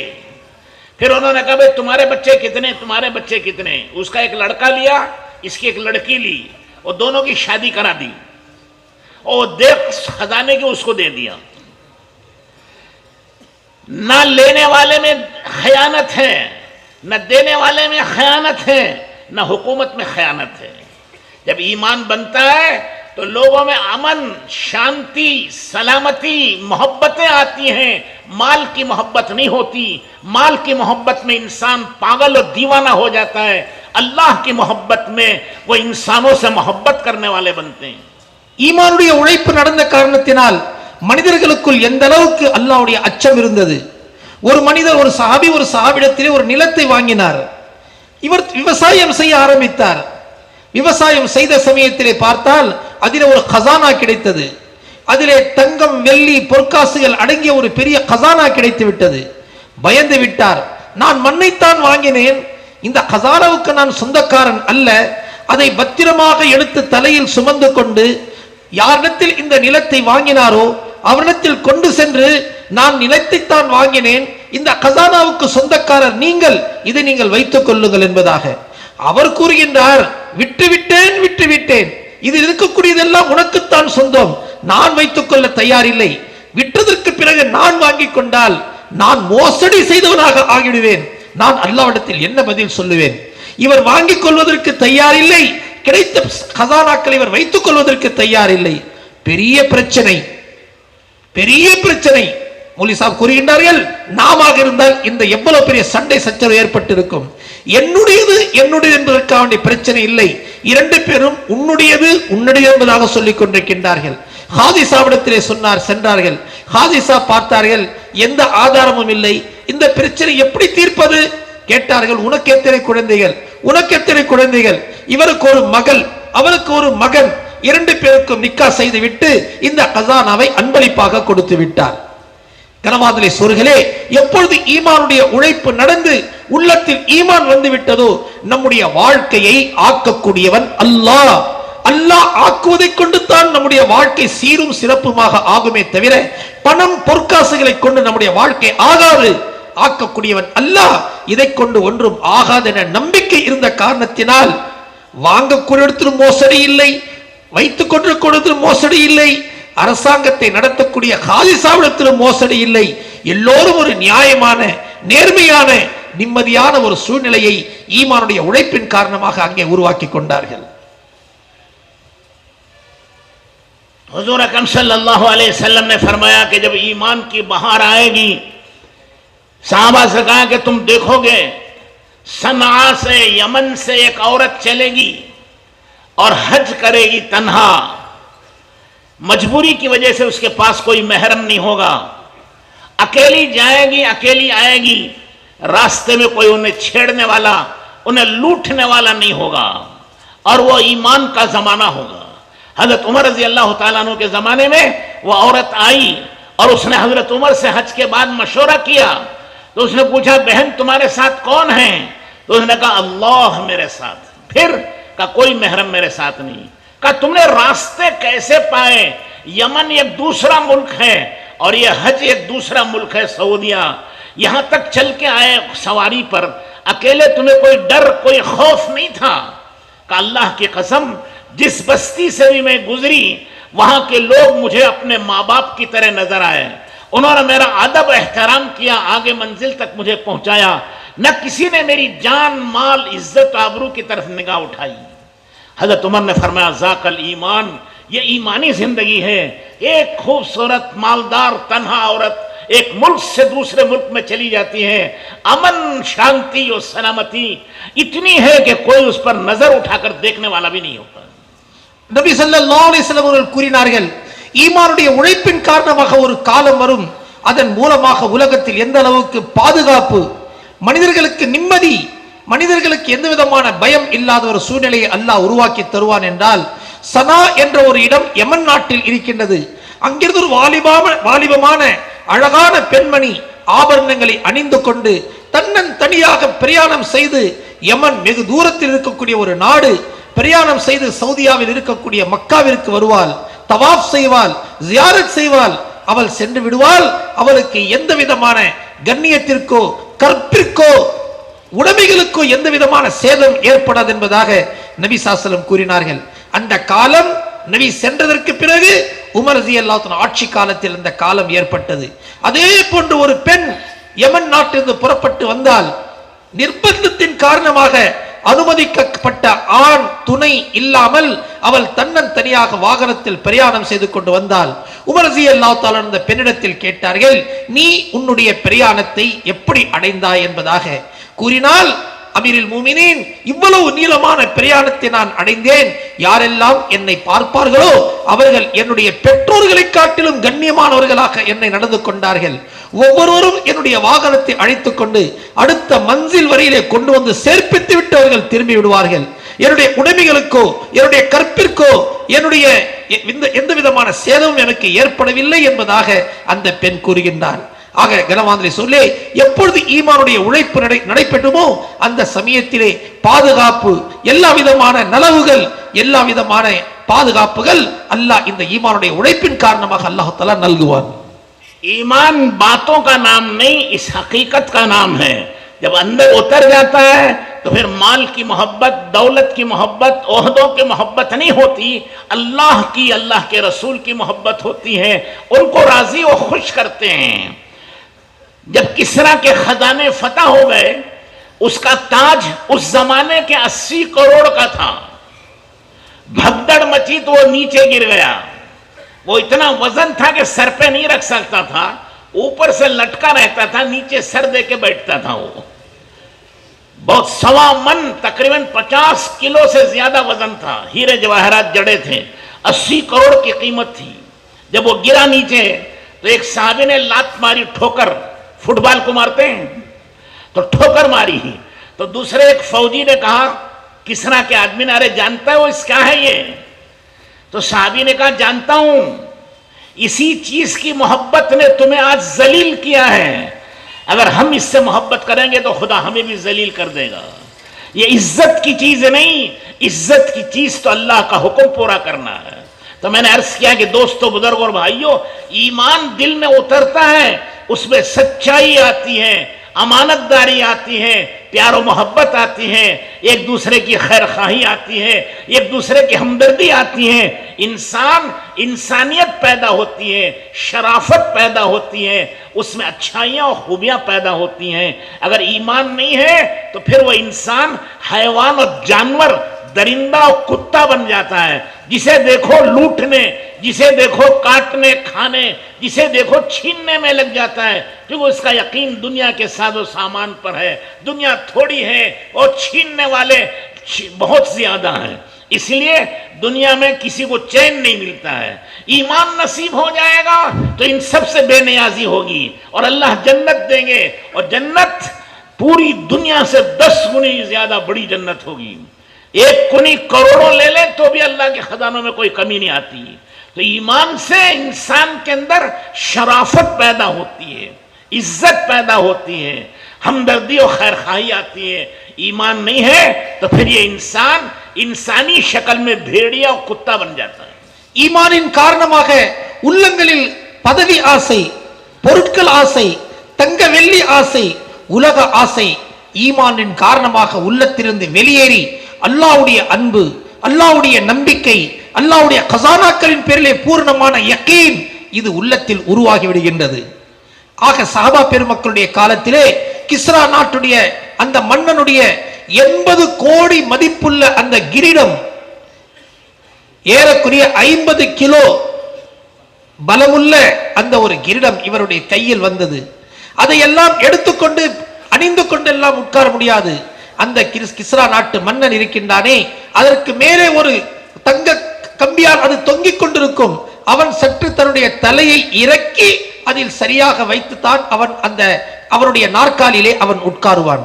அப்படிப்பட்ட அங்கே கிரீடம் இருக்கின்றதே, சஹாபா பெருமக்களுடைய காலத்திலே கைப்பற்றப்பட்டு இவர்களுடைய காலடியில் வந்து விழுந்தது. ஒரு சஹாபி ஃபுட்பால் அடிப்பதை போன்று தன்னுடைய காலால் அந்த கிரீடத்தை எட்டி உதைத்தார்கள். கிஸ்ரா நாட்டுடைய ஒரு ஒரு ஒரு காவலன் அதை பார்த்து, என்ன செய்து கொண்டிருக்கின்றாய், இது என்ன தெரியுமா என்பதாக அவன் கேட்டான். அதற்கு அந்த சாவி சொன்ன பதில், தெரியும் தெரியும், இது மிகப்பெரிய கிரீடம் தான் அவருடைய தலையில் இருந்தது. இந்த நம்பிக்கை, இதனுடைய ஆசைதான் அவனை கேவலப்படுத்தி விட்டது. நமக்கு நம்முடைய கையில் இது வந்திருக்கின்றது, நாமும் இதனுடன் அன்பு வைப்போம். இதனுடைய நம்பிக்கை நம்முடைய கையிலும் நம்முடைய உள்ளத்தில் வந்துவிட்டால் அல்லாஹ் நம்மையும் கேவலமாக்கிடுவான். அவனுக்கு கண்ணியம் கொடுக்காத கிரீடம் நமக்கு என்ன கிரீடம் நமக்கு கண்ணியம் கொடுக்கும் என்பதாக இதை அவர்கள் காலால் எட்டி உதைத்தார்கள். ஆக கனவாதிரி சொருளே, எப்பொழுது ஈமான் உள்ளத்தில் இறங்கிவிடுமோ உலகத்திலே ஆசை உள்ளங்களிலிருந்து வெளியேறிவிடும்.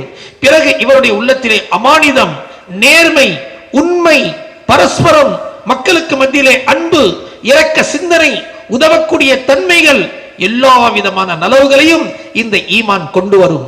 எப்பொழுது ஈமான் உள்ளத்தில் இறங்கவில்லையோ பிறகு பகைமை, விரோதம், குரோதம், பலவிதமான உள்ளங்களிலே அவர்களுக்கு வெறுட்சிகள், மேலும் மற்றவர்களுடைய பொருளை கைப்பற்ற வேண்டும், மற்றவர்களுடைய பொருள்களுக்கு சொந்தக்காரர்களாக வேண்டும்.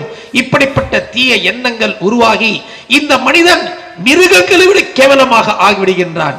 மிருகங்களை விட கேவலமாக ஆகிவிடுகின்றான் எப்பொழுது ஈமான் உள்ளத்தில் இறங்கவில்லையோ.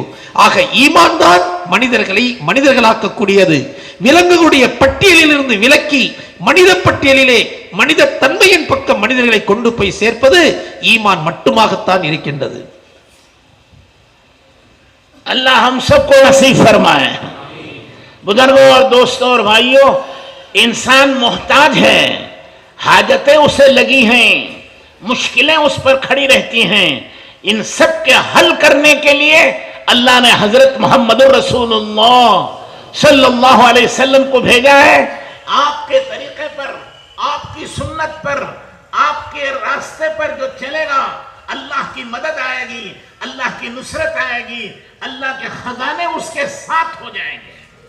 शर्त है कि हम अपने कौम के तरीकों को छोड़कर, रस्म रिवाज को छोड़कर हजरत मोहम्मद रसूलुल्लाह सल्लल्लाहु अलैहि वसल्लम के तरीके पर आ जाए, तो फिर अल्लाह ताला जमीन आसमान की कुंजी और चाबी हमें दे देंगे कि जाओ तुम दुनिया में भी जन्नत की जिंदगी गुजारो, आखिरत की जन्नत उससे बड़ी मिलेगी। ஆக ஒரு மனிதனுக்கு உலகத்தில் அல்லாஹ் ஏராளமான தேவைகள் வைத்திருக்கின்றார். இவனுக்கு ஆரோக்கியம் தேவை, உணவு தேவை, இவனுக்கு கண்ணியம் தேவை, இவனுக்கு நிம்மதி தேவை, சந்தோஷம் தேவை, பர்க்கத் தேவை. இவையெல்லாம் பெற்றுக்கொள்வதற்காக வேண்டிய வழி என்ன? அல்லாஹ் தான் செய்யக்கூடியவன். ஆனால் இவைகளை பெற்றுக்கொள்வதற்காக வேண்டிய வழி என்ன? அதற்குத்தான் அல்லாஹ் தஆலா ஹஜ்ரத் முஹம்மது ஸல்லல்லாஹு அலைஹி வஸல்லம் உடைய வாழ்க்கை முறை, பரிசுத்தமான வாழ்க்கை நடத்தக்கூடிய முறையை அல்லாஹ் நமக்கு கொடுத்திருக்கின்றார். யார் முஹம்மதுர் ரசூலுல்லாஹ் ஸல்லல்லாஹு அலைஹி வஸல்லம் வாழ்க்கை முறையை பின்பற்றுவார்களோ, இந்த மனிதன் உலகத்தில் என்னென்ன நலவுகளை, என்னென்ன வெற்றிகளை விரும்புகின்றானோ, உலகம் ஆகிரத்துடைய கசானாக்குடைய சாவியை அல்லாஹ் முஹம்மதுர் ரசூலுல்லாஹ் ஸல்லல்லாஹு அலைஹி வஸல்லம் வாழ்க்கை முறையில் தான் வைத்திருக்கின்றான். அதை கொண்டு தான் நாம் எல்லா விதமான நலவுகளையும் அடைந்து கொள்ள முடியும். बुजुर्गों और दोस्तों और भाइयों, जो अपनी जिंदगी हुजूर अकरम सल्लल्लाहु अलैहि वसल्लम के तरीके पर गुजारेगा वो कामयाब हो जाएगा। उनके रास्ते से हटेगा तो फिर नाकाम और बर्बाद हो जाएगा। माल की मोहब्बत में, दौलत की मोहब्बत में, साजो सामान की मोहब्बत में, जमाने के साथ, हालात के साथ चलने वाले, ये सब हुजूर के साथ नहीं है, ये जमाने के साथ है। इसीलिए अल्लाह ताला कहते हैं, अफराईता मन इत्तखज़ इलाहहु हवा, क्या आप उस आदमी को नहीं देखते जिसने अपनी ख्वाहिश को अपना खुदा बना लिया है। जो जी में आएगा वो खाएंगे, जो जी में आएगा वो पहनेंगे, जैसे जी में आएगा शादी करेंगे, जैसे जी में आएगा वैसी तिजारत करेंगे। वो अल्लाह को, अल्लाह के रसूल को भूल जाएंगे। लोग कहेंगे भी जमाना बदल गया है, जमाने के साथ चलो। तो अल्लाह कहते हैं ये जमाने के बंदे हैं, मेरे बंदे नहीं हैं। लोग कहते हैं कि हालात बदल गए, हालात के साथ चलो। तो अल्लाह कहते हैं फिर ये हालात के बंदे हैं, मेरे बंदे नहीं हैं,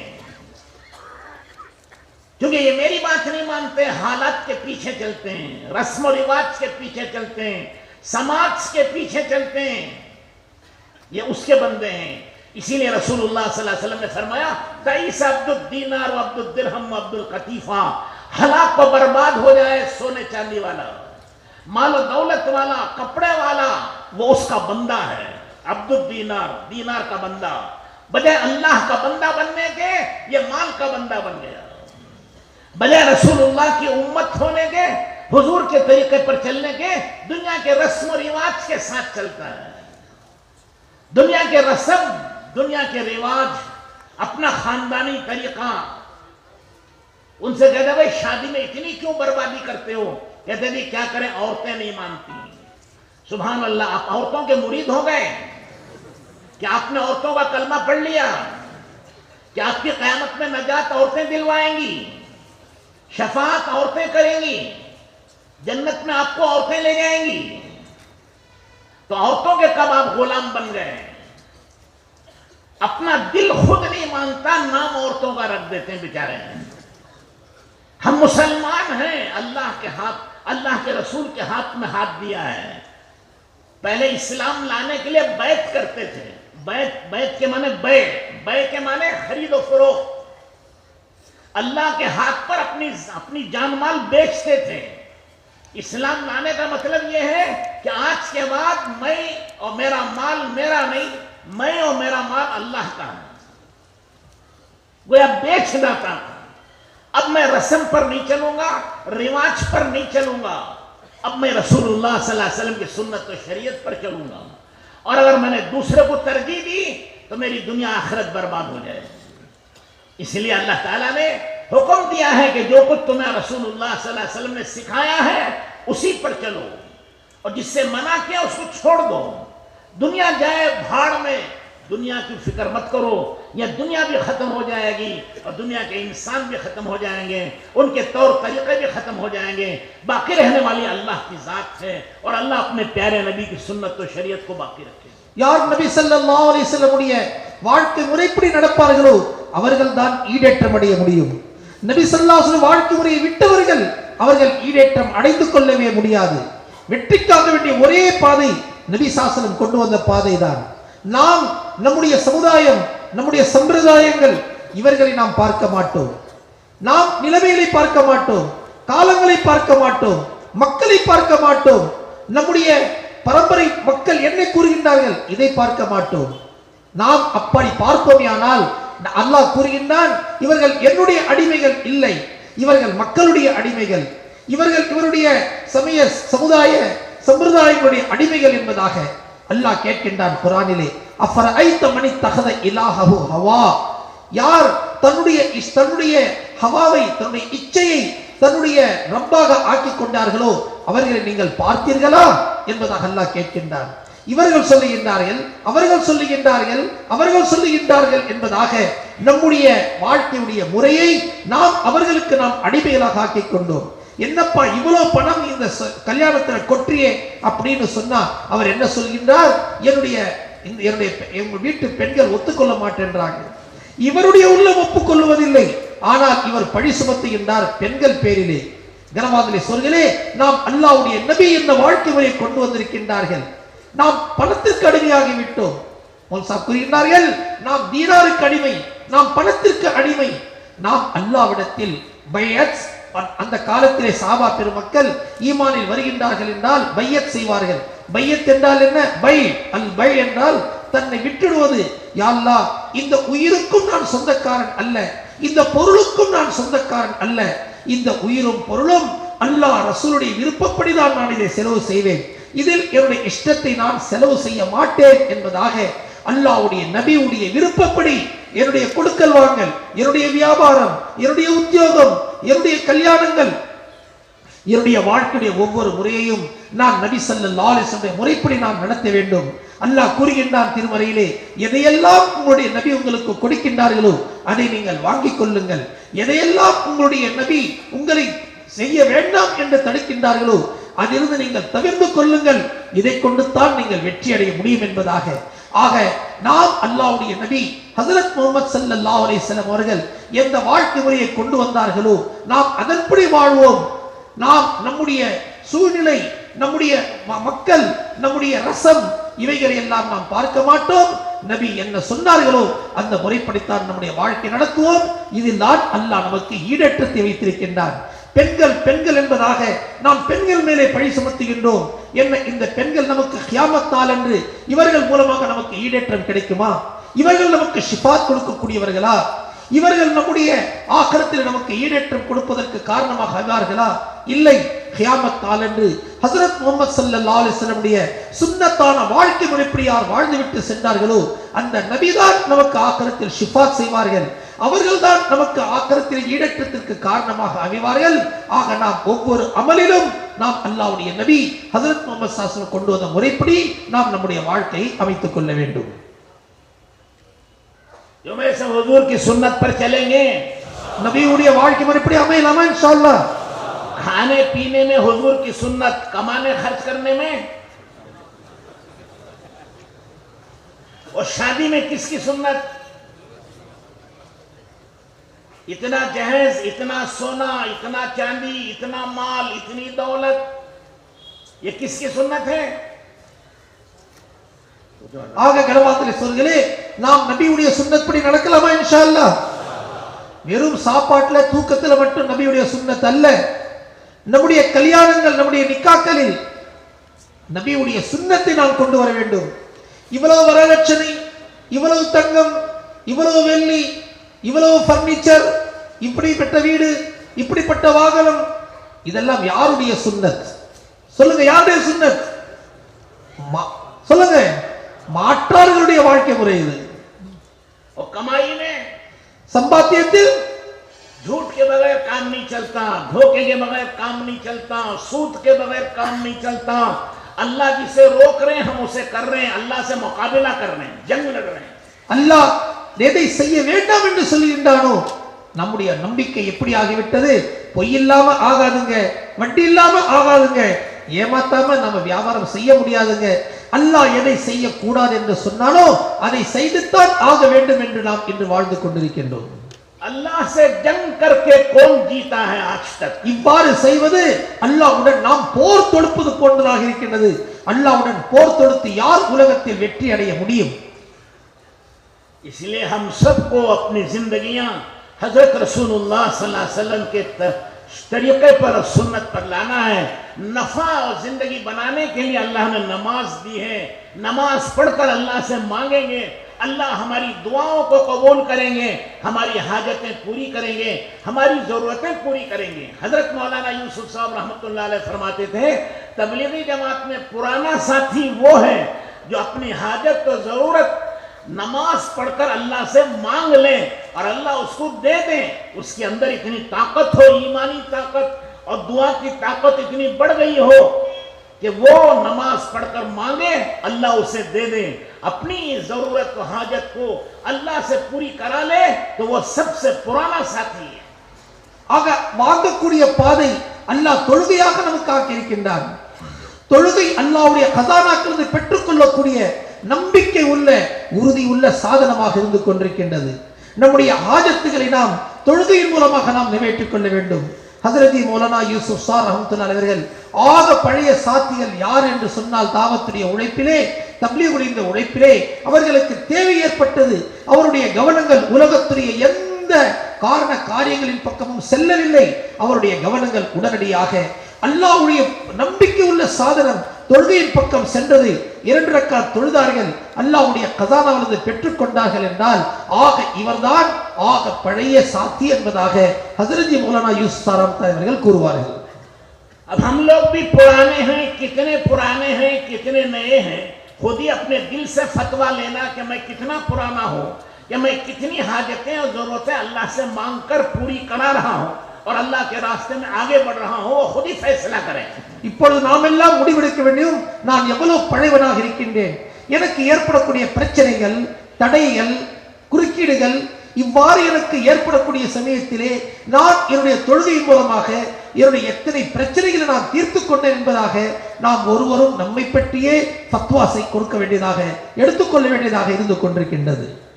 हुजूर अकरम सल्लल्लाहु अलैहि वसल्लम को भूख लगी, घर तशरीफ लाए। हजरत आयशा रज़ी अल्लाह ताला अन्हा से पूछा खाने की कोई चीज है? अर्ज किया गया या रसूलल्लाह कुछ नहीं है घर में। सीधे मस्जिद में गए, नमाज पढ़ी, बहुत देर तक पढ़ते रहे। हमारी तरह सिर्फ 2 रकात में नहीं वापस आते थे, 10-20 पता नहीं कितनी रकातें नमाज पढ़ी। घर आए, पूछा कुछ इंतजाम है? कहा कुछ नहीं है। फिर मस्जिद में चले गए, बंदों से नहीं कहा। हालांकि उस मदीने में उस्मान गनी हैं जो करोड़पति हैं और अब्दुर्रहमान इब्न औफ हैं, वो उनसे बड़े करोड़पति हैं। तलहा और जुबैर हैं, ये सब बड़े बड़े ताजिर हैं। अगर जरा भी इशारा कर देते तो ये सहाबा हुजूर अकरम सल्लल्लाहु अलैहि वसल्लम के घर को सोने चांदी से भर देते। लेकिन आपने किसी से नहीं कहा, सीधे मस्जिद में गए, तीसरी मर्तबा गए, फिर आके पूछा खाने का कुछ इंतजाम का? कुछ नहीं है। फिर चौथी मर्तबा गए, बंदों से नहीं कहा, कयामत तक के लिए नमूना छोड़ा, अल्लाह के दर पे जाओ, अल्लाह हाजत पूरी करेंगे। फरमाया हुजूर ने, इज़ा सअल्त फस्अलिल्लाह व इज़ा इस्तअनत फस्तईन बिल्लाह, मांगो तो एक अल्लाह से मांगो, मदद चाहो तो अल्लाह से मदद चाहो। अच्छी तरह कान खोल कर सुनो, तमाम दुनिया के इंसान और जिन्नात और फरिश्ते सब मिलकर तुम्हें नफा पहुंचाना चाहें तो नहीं नफा पहुंचा सकते, और तुम्हें नुकसान पहुंचाना चाहें नुकसान नहीं पहुंचा सकते। रुफियतिल अक़लाम व जफ़्फ़तिस सुहुफ़, तक़दीर हर एक की लिखी जा चुकी है। اور لکھا ہوا قلم سوکھ چکا ہے. اب کوئی اپنی محنت و کوشش سے اللہ کی لکھی ہوئی تقدیر کو بدل نہیں سکتا ہے. اس لیے اللہ تقدیر کو بھی بدل دیتے ہیں دعاؤں سے اور نمازوں سے. جب اللہ چاہتے ہیں وہ سب کچھ کرتے ہیں.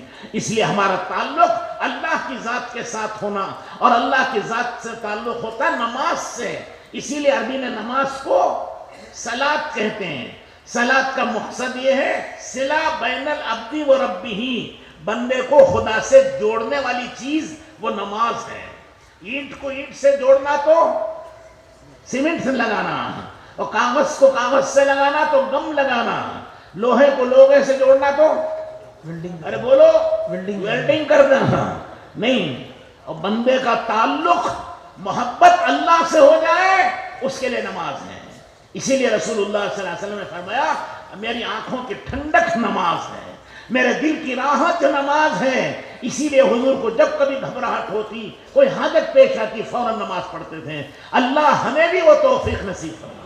தேவைகள் ஏற்படக்கூடிய சமயத்திலே உடனடியாக நம்முடைய கவனங்கள் அல்லாஹ்வின் பக்கம் தொழுகை மூலமாக பெற்றுக்கொள்ளக்கூடியதற்காக முயற்சி செய்ய வேண்டும். ஒரு நாள் நபி ஸல்லல்லாஹு அலைஹி வஸல்லம் வீட்டிற்கு வந்தார்கள்.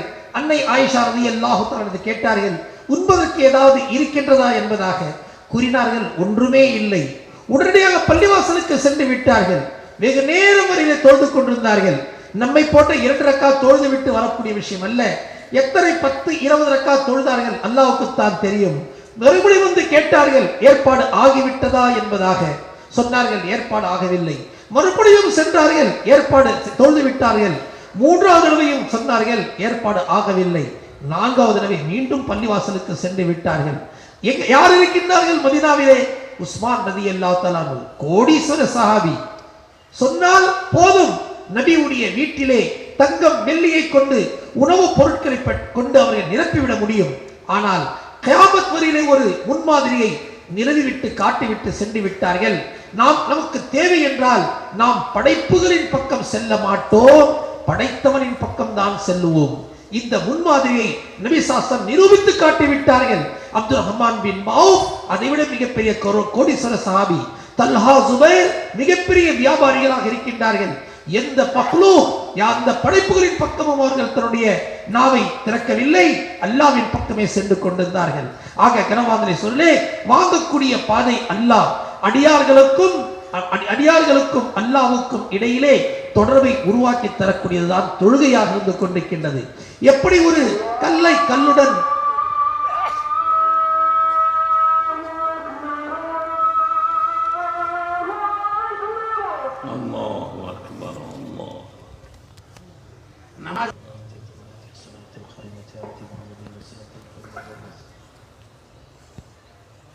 ஒரு செங்கலை செங்கலுடன் இணைக்க வேண்டும் என்றால் அதற்கு சிமெண்ட் தேவை.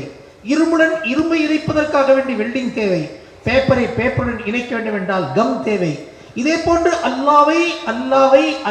அடியார்களை அல்லாஹ்வுடன் இணைப்பதற்காக வேண்டி அல்லாஹ் நமக்கு கொடுத்திருக்கக்கூடிய மிகப்பெரிய ஒரு அமல்தான் தொழுகையாக இருந்து கொண்டிருக்கிறது. ஆகவே தான் சலாத் என்றால் உலமாக்கள் கூறுகின்றார்கள், சிலாம் அடியார்கள் அல்லாஹ்வுடன் இணைவதற்காக வேண்டி கொடுக்கப்பட்ட ஒரு மிகப்பெரிய பாதை. இதன் மூலமாக அடியான் அல்லாஹ்வுடன் இணைந்து விடுகின்றான்.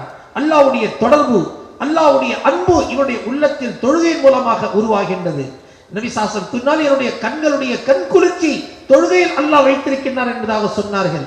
அப்படி என்றால் அந்த தொழுகை தொழக்கூடிய நிலையிலே அல்லாஹ் என்னை பார்த்து கொண்டிருக்கின்றான்.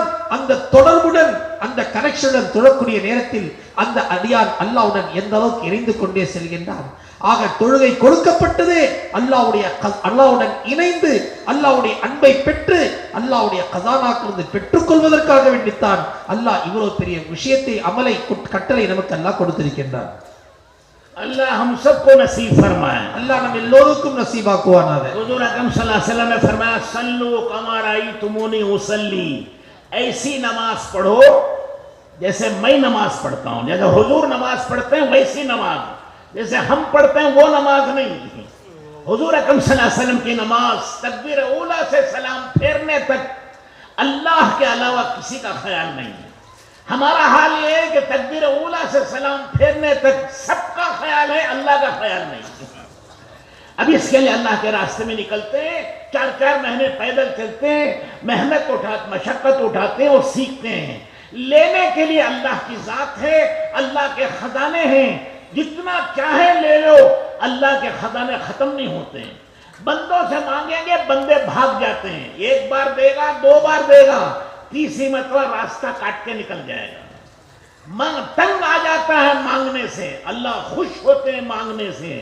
اسی لیے مانگنا عبادت ہے اور دعا ہے، اور دعا سب سے بڑی عبادت اور عبادت کا خلاصہ ہے۔ اللہ سے لینے کا نام اصل میں عبادت ہے، اور بندوں کو خرچ کرنا ہے، بندوں سے لینا نہیں، بندوں کو دینا ہے۔ لینا ایک اللہ کی ذات سے، اس کا نام عبادت ہے، اور خرچ کرنا بندوں پر، اس کا نام خلافت۔ اسی کو اللہ نے قرآن میں فرمایا انی جائل فی الارض خلیفہ، میں زمین پر اپنا نائب اور خلیفہ بناؤں گا۔ جیسے میری صفات ہیں، کچھ ان کی میری صفات ان بندوں میں بھی ہوں گی۔ ஆக அல்லாஹ் தஆலா கொடுக்கக்கூடியவராக இருந்து கொண்டிருக்கின்றார், வாங்கக்கூடிய பாதை தொழுகையாக இருந்து கொண்டிருக்கின்றது। நாம் எவ்வளவு வேண்டுமானாலும் வாங்கிக் கொள்ளலாம், எவ்வளவு வேண்டுமானாலும் வாங்கிக் கொள்ளலாம்। வாங்குவதற்கு வேர் இபாதத்தாக இருந்து கொண்டிருக்கின்றது। நாம் அல்லாஹ்விடத்திலிருந்து வாங்கிக் கொள்வோம், கொடுப்பதற்கு பெயர் கிலாஃபத்தாக இருந்து கொண்டிருக்கின்றது। நாம் அல்லாஹ்வுடைய கஸானாவிலிருந்து தொழுகையின் மூலமாக வாங்குவோம், அடியார்களுக்கு கிலாஃபத்தின் மூலமாக அடியார்களுக்கு நாங்கள் வழங்குவோம்। ஆகவே தான் அல்லாஹ் குர்ஆனில் கூறுகின்றான் இன்னி ஜாயிலுன் ஃபில் அர்தி கலீஃபா, அல்லாஹ்விடத்தில் அல்லாஹ் நான் இந்த கலீஃபாக்களை படைக்கப் போகிறேன் என்பதாக கூறுகின்றான்। அல்லாஹ் சாப்பிட மாட்டான், சாப்பாடு கொடுக்கக்கூடியவனாக இருக்கின்றான்। அவன் பருக மாட்டான், அவன் தண்ணீர் கொடுக்கக்கூடியவனாக இருக்கின்றான்।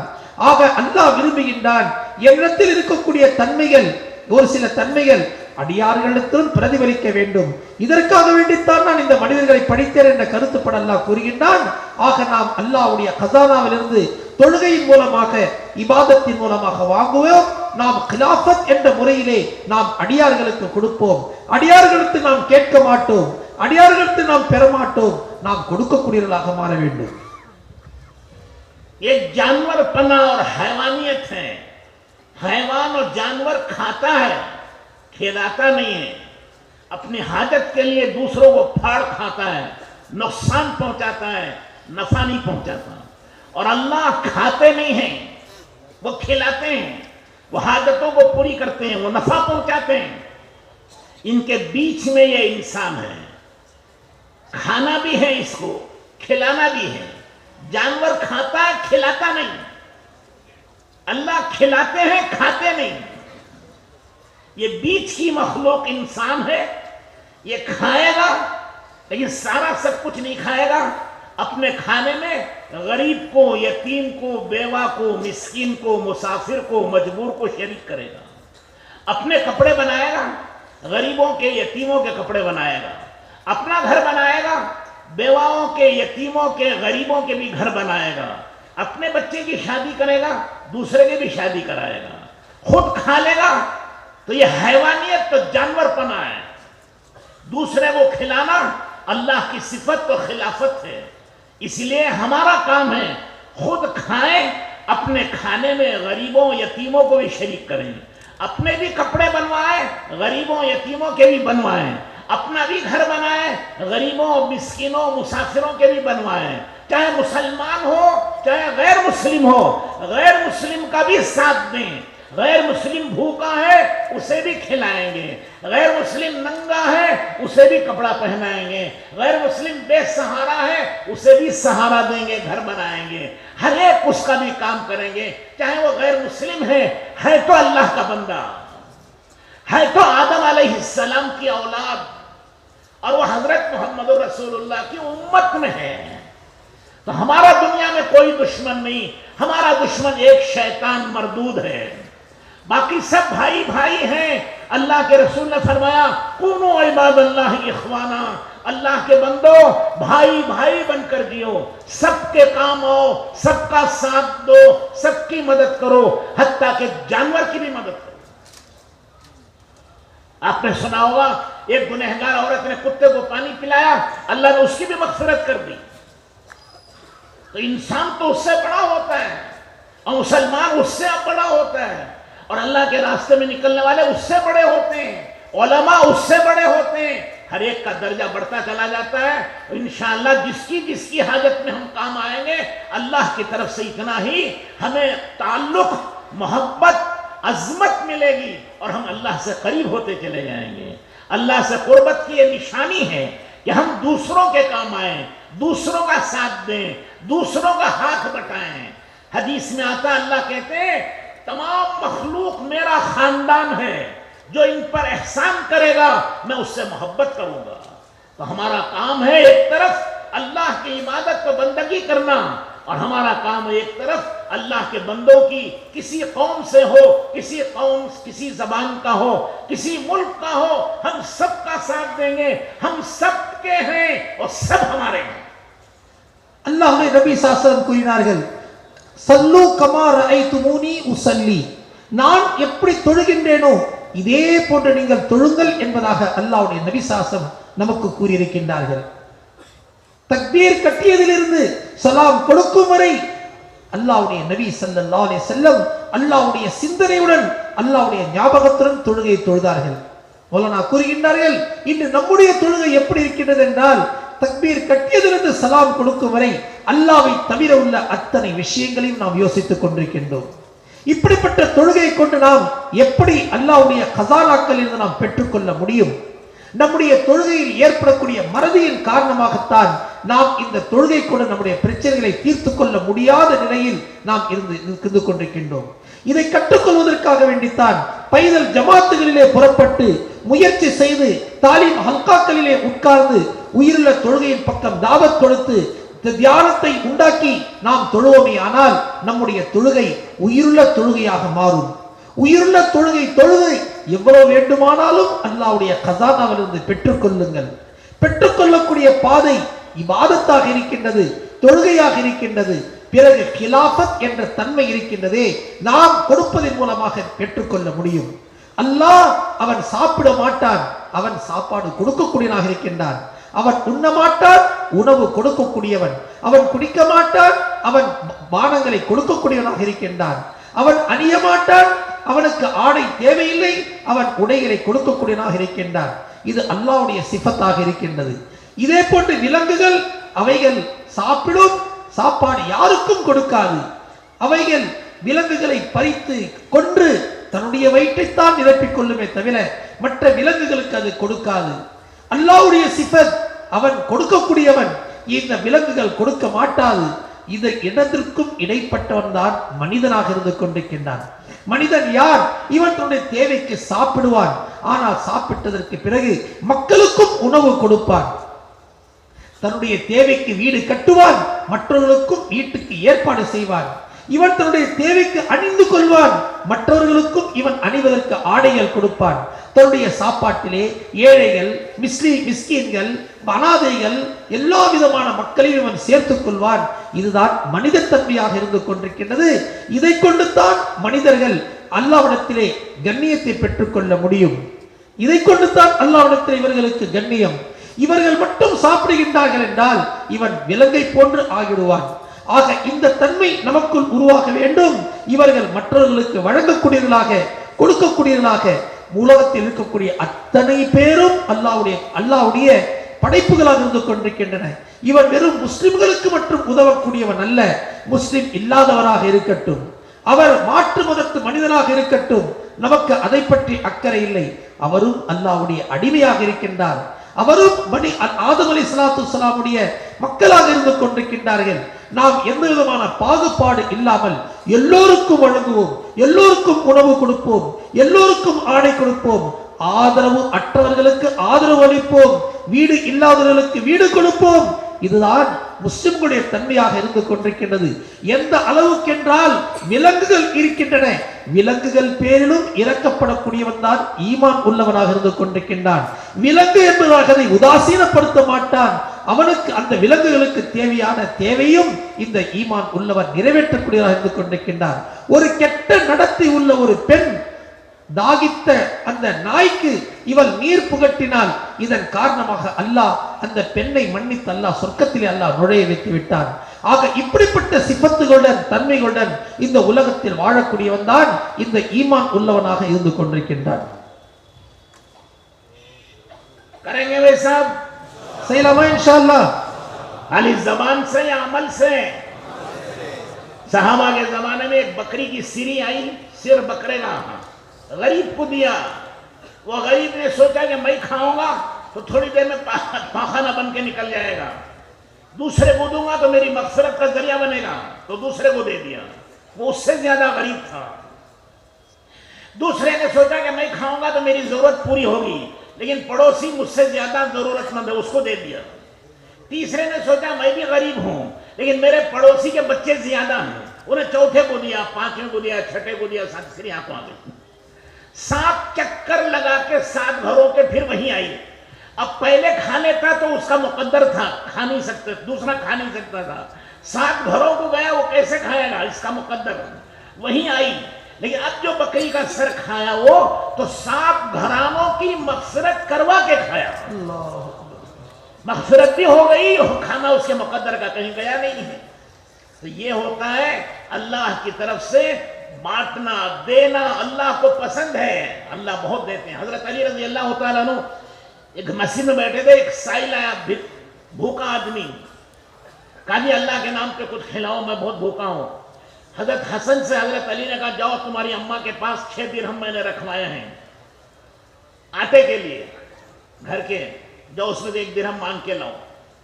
वो हजरत हसन गए, अपनी अम्मा जान से कहा 1 दिरहम दे दो, अब्बा जान मांग रहे हैं। तो उन्होंने कहा ये तो आटे के लिए रखे हैं, इससे कम में नहीं आएगा। वो वापस आ गए। हजरत अली से कहा वो देने तैयार नहीं, 1 दिरहम दी। कहा जाओ 6 के 6 ले आओ। अब क्या करेंगे, 6 के 6 दे दिए और फकीर को दे दिया, पूरे 6 दिए। थोड़ी देर बैठे रहे, एक देहाती आया, उसने कहा भाई ये ऊंट है, अली लोगे? कहा जी हाँ लूंगा। कहा कितने में? बातचीत होती होती 140 में खरीद लिए, 140 दिरहम में खरीद लिया। हजरत अली के पास तो एक पैसा था नहीं। उन्होंने कहा जाओ तुम बाजार में अपने जो कुछ काम करना करके आओ, मैं बाद में पैसे देता हूँ, बांध दो यहाँ मस्जिद के सामने। वो बांध दिया, वो आदमी चला गया और सामान खरीदने। एक दूसरा आदमी इधर से आया, कहा ये ऊंट किसका है? हजरत अली ने कहा मेरा है। कब बेचोगे? कहा बेचने के लिए तो खड़ा किया यहाँ। कहा कितने का है? कहा 200 दिरहम का है। उसने 200 दिए, ऊंट खोल के ले गया। थोड़ी देर बाद वो आया ऊंट वाला, उसको 140 देने थे ना, वो 140 दे दिए, बचे कितने? 60 बच गए। एक का अल्लाह 10 कम से कम देते ना। हाथ के हाथ दिया, हजरत फातिमा रजी अल्लाह तआला अन्हा का लो ये तुम्हारे 6 दिरहम, 6 के बजाय 60 हो गए। अल्लाह के रास्ते में खर्च किया था, अल्लाह ने ये दिया है। तो जो कोई भी अल्लाह के रास्ते में खर्च करता है, कम से कम 10, 700, 7 लाख, 7 करोड़, 49 करोड़, वल्लाहु युदाइफ लिमन यशा, उसके इखलास की बुनियाद पर अल्लाह देते चले जाते हैं। सहाबा ने बकरी की सरें दी, जो था वो दिया। बाद में मुल्क आए तो मुल्क भी दे दिए, खजाना है तो खजाने भी दे दिए। वो किसरा का ताज 80 करोड़ का है, वो भी खैरात कर दिया, किसी ने कुछ नहीं रखा। आदत हो गई थी देने की, देना ही देना था, बचा को रखना जानते नहीं थे। ஆக ஒரு இது நாம் செய்யலாமா இன்ஷா அல்லாஹ்? வார்த்தைகளை கொண்டு அல்ல, அமல்களை கொண்டு. ஒரு சஹாபியுடைய வீட்டிற்கு ஒரு ஆட்டு தலை அன்பளிப்பாக வந்தது. அவர் நினைத்தார் என்னுடைய பக்கத்து வீட்டுக்காரர் என்னை விட தேவை உடையவர், அங்கே கொண்டு போய் தேவை உடையவர் தான். ஆனால் அவர் என்னை விட தேவை உடையவர், ஏழையாக இருக்கின்றார். அவர் நினைத்தார் 3வது வீட்டுக்காரர் என்னை விட தேவை உடையவர், அவர் அதிகமான ஏழை, அவருக்கு கொடுத்து விட்டார். அவர் நினைத்தார் இவருக்கு அதிகமான குழந்தைகள் இருக்கின்றன, இவர் தேவைப்பட்டவர், அவருக்கு கொடுத்து விட்டார். இதே போன்று 7 வீடுகளுக்கு சுற்றி கொண்டு ஆரம்பத்தில் யாருடைய வீட்டிற்கு அன்பளிப்பாக அந்த ஆட்டுத்தலை வந்ததோ அவருடைய வீட்டிற்கு வந்து விட்டது. இப்பொழுது இவர் பார்த்தார், நான் யாருக்கு கொடுப்பது? இவருடைய முக்கத்துடைய ரிஸ்க் இவர் பேரில் தான் எழுதப்பட்டிருக்கின்றது, இவருடைய வீட்டிற்கு வந்து விட்டது. இவர் இதை உட்கொண்டார். அது மட்டுமல்ல, இவர் செய்த இந்த அமல் அல்லாஹ்வுக்கு எவ்வளவு பிரியமானதாக ஆகிவிட்டது என்றால், இவருடைய தலைமுறையில் இருக்கக்கூடிய 7 வம்சங்களுக்கு அல்லாஹ் தஆலா பாவங்களை மன்னிக்கக்கூடிய மக்ஃபிரத்துடைய ஃபைசலாக்களை அல்லாஹ் செய்து விட்டார். இவருக்கு கிடைக்க வேண்டிய ரிஸ்கும் கிடைத்து விட்டது.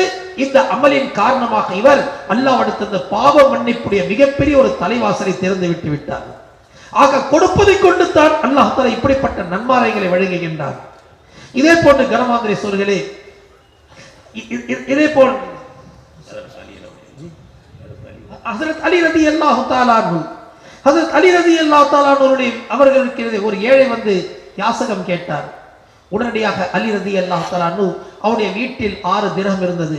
ஹசனிடத்திலே சொன்னார்கள், தாயாரிடத்திலே சென்று ஒரு திரகம் வாங்கி கொண்டு வா. அவர்கள் ஒரு திரகம் கூட கொடுக்க தயாரில்லை. ஒரு திரகம்ல என்ன மாவு கிடைக்கும், 6 கொண்டு வா சொன்னார்கள். 6 திரகத்தையும் கொண்டு வந்தார்கள். அந்த ஏழைக்கு எல்லாவற்றையும் கொடுத்து விட்டார்கள். இப்பொழுது வீட்டில் உணவுக்காக வேண்டி மாவு வாங்குவதற்காண்டி ஒரு திரகமும் இல்லை. இவர் சென்று விட்டார்கள். சிறிது நேரத்தில் ஒரு மனிதர் ஒரு ஒட்டகத்தை ஓட்டி கொண்டு வந்தார். அலி ரலியல்லாஹு தஆலா சொன்னார்கள், இந்த ஒட்டகத்தை வாங்கிக் கொள்வீர்களா? ஏன் வாங்க மாட்டேன், கட்டிவிடுங்கள். என்ன விலை? 140 ரூபாய். பேரம் பேசப்பட்டு விட்டது. கட்டிவிட்டு அவர் சென்று விட்டார். உங்களுடைய வியாபாரத்தில் ஏதாவது வேலை இருந்தால் பாசாரை பார்த்து கொண்டு வந்து விடுங்கள், நான் கொடுக்கின்றேன் என்பதாக அவர் சென்று விட்டார். வேறொரு மனிதர் வந்தார், இந்த ஒட்டகத்தை விற்பீர்களா? விற்பதற்குத்தான் வைத்திருக்கின்றேன். என்ன விலை? 200 திரகம். 200 திரகம் வாங்கிக் கொண்டு அவர் அந்த ஒட்டகத்தை எடுத்துக்கொண்டு சென்று விட்டார். யானத்தில் 140 திரகமுக்கு அந்த ஒட்டகம் வாங்கப்பட்டதோ அவர் வந்தார். அவரிடத்தில் 140 திரகங்கள் கொடுத்து விட்டார். 60 திரகங்கள் ஒன்று கொடுத்தார். அல்லாஹ்வுடைய வாக்குறுதியாக இருக்கின்றது, ஒன்றுக்கு 10 60 திரகமை தாயாரிடத்திலே அனுப்பிவிட்டார்கள். ஆக கனவான சொல்லே, அல்லாஹ்வுடைய பாதையிலே யார் செலவு செய்கின்றார்களோ ஒன்றுக்கு 10 70 700 49 கோடி. அல்லாஹ் இன்னும் கூறுகின்றான், வல்லாஹு யுதாயிஃபு லிமன் யஷா. அல்லாஹ் இன்னும் எந்த அளவுக்கு முடியுமோ அல்லாஹ் இரட்டிப்பாக்கி கொடுக்கக்கூடிய சக்தி படைத்தவன் என்பதாக சொல்கின்றானே, அந்த அளவுக்கு வாங்கிக் கொண்டார்கள். அங்க வாங்கக்கூடிய பாதை சதகா, வாங்கக்கூடிய பாதை அடியார்களுக்கு உதவுவது. சஹாபா பெருமக்களுடைய வாழ்க்கையிலே கொடுப்பதே கொடுப்பது, கொடுப்பதே கொடுப்பது, இந்த தன்மையுடன் அவர்கள் வாழ்ந்தார்கள். வைத்துக் கொள்ளக்கூடிய பழக்கமே அவர்களிடத்திலே இல்லை. நாட்டை கொடுத்து விட்டார்கள், நாட்டையும் கொடுத்து விட்டார்கள். அவர்கள் தன்னுடைய கிடைத்த பெரிய பெரிய 80 80 50 கிலோ மதிப்புள்ள வெயிட் உள்ள அந்த தங்க கிரீடத்தையும் அவர்கள் சதகா செய்து விட்டார்கள். தங்கம் வெள்ளி பொற்காசுகள் அவர்களுக்கு வெற்றியின் காரணமாக வந்தன. எதையுமே அவர்கள் வீட்டில் வைத்துக் கொள்வதற்கு தயாரில்லை. கொடுத்து கொண்டு இருந்தார்கள், கொடுத்து கொண்டிருந்தார்கள். ஆக அப்படிப்பட்ட தன்மையுடன் நாமும் வாழ வேண்டும். அடியார்களுக்கு வழங்குவது கிலாஃபத்திலே தன்மையுடன் நம்முடைய வாழ்க்கையை நாம் அமைத்துக் கொள்ள வேண்டும். अल्लाह हम सबको नसीब फरमाए, अल्लाह हम எல்லோருக்கும் நசீபாக்குவார். क़यामत के दिन अल्लाह ताला पुकारेंगे, ऐनल अहिब्बाई, अरे मेरे महबूब बंदे कहाँ हैं, आगे आओ. तो लोग हुजूर सहाबा से हुजूर ने पूछा कि कौन अल्लाह के महबूब हैं? तो फरमाया फुकराए मुहाजिरीन. वो फकीर नहीं थे, बड़े मालदार और लखपति थे, लेकिन खर्च करते करते करते करते वो फकीर हो गए थे. हजरत अबू बकर सिद्दीक रज़ियल्लाहु ताला अन्हु लखपति थे, मक्के मुकर्रमा के बड़े सौदागर, इंपोर्ट और एक्सपोर्ट करते थे. अल्लाह के रास्ते में खर्च किया, करते करते यहां तक आ गया कि पहनने के लिए कपड़ा नहीं रहा, टाट पहन ली. वो आते ना, वो प्याज लहसुन वगैरह के बोरियां आपके यहाँ चावल के, हाँ, उसको पहन के कांटे लगा लिए. कौन? ये मक्के मुकर्रमा का चीफ मैजिस्ट्रेट है. चीफ मैजिस्ट्रेट की हैसियत थी उनकी, और बड़े सौदागर इंपोर्ट और एक्सपोर्ट करते थे, करोड़पति थे, सब लगा दिया. और यहां तक के फकीर हो गए और कपड़े को कांटा लगा दिया. जिब्राइल अलैहिस्सलाम आया तो उन्होंने वो टाट पहन के आए, कांटे लगा के. हुजूर ने कहा, अरे जिब्राइल से कहा, ये क्या तुमने पहन रखा है? कहा, आज अल्लाह ने हुक्म दिया है कि तमाम आसमान के फरिश्ते अबू बकर के सिद्दीक की मशाबत इख्तियार करेंगे. आज तमाम फरिश्तों ने टाट पहन रखी है. फिर हजरत जिब्राइल ने कहा कि अबू बकर को अल्लाह सलाम कहते हैं. हुजूर ने फरमाया कि अबू बकर, अल्लाह तुम्हें सलाम कह रहे हैं. तो हजरत अबू बकर सिद्दीक ने पूछा, क्या मेरे अकेले के लिए, या मेरा नाम लेके कहा, या सबके लिए?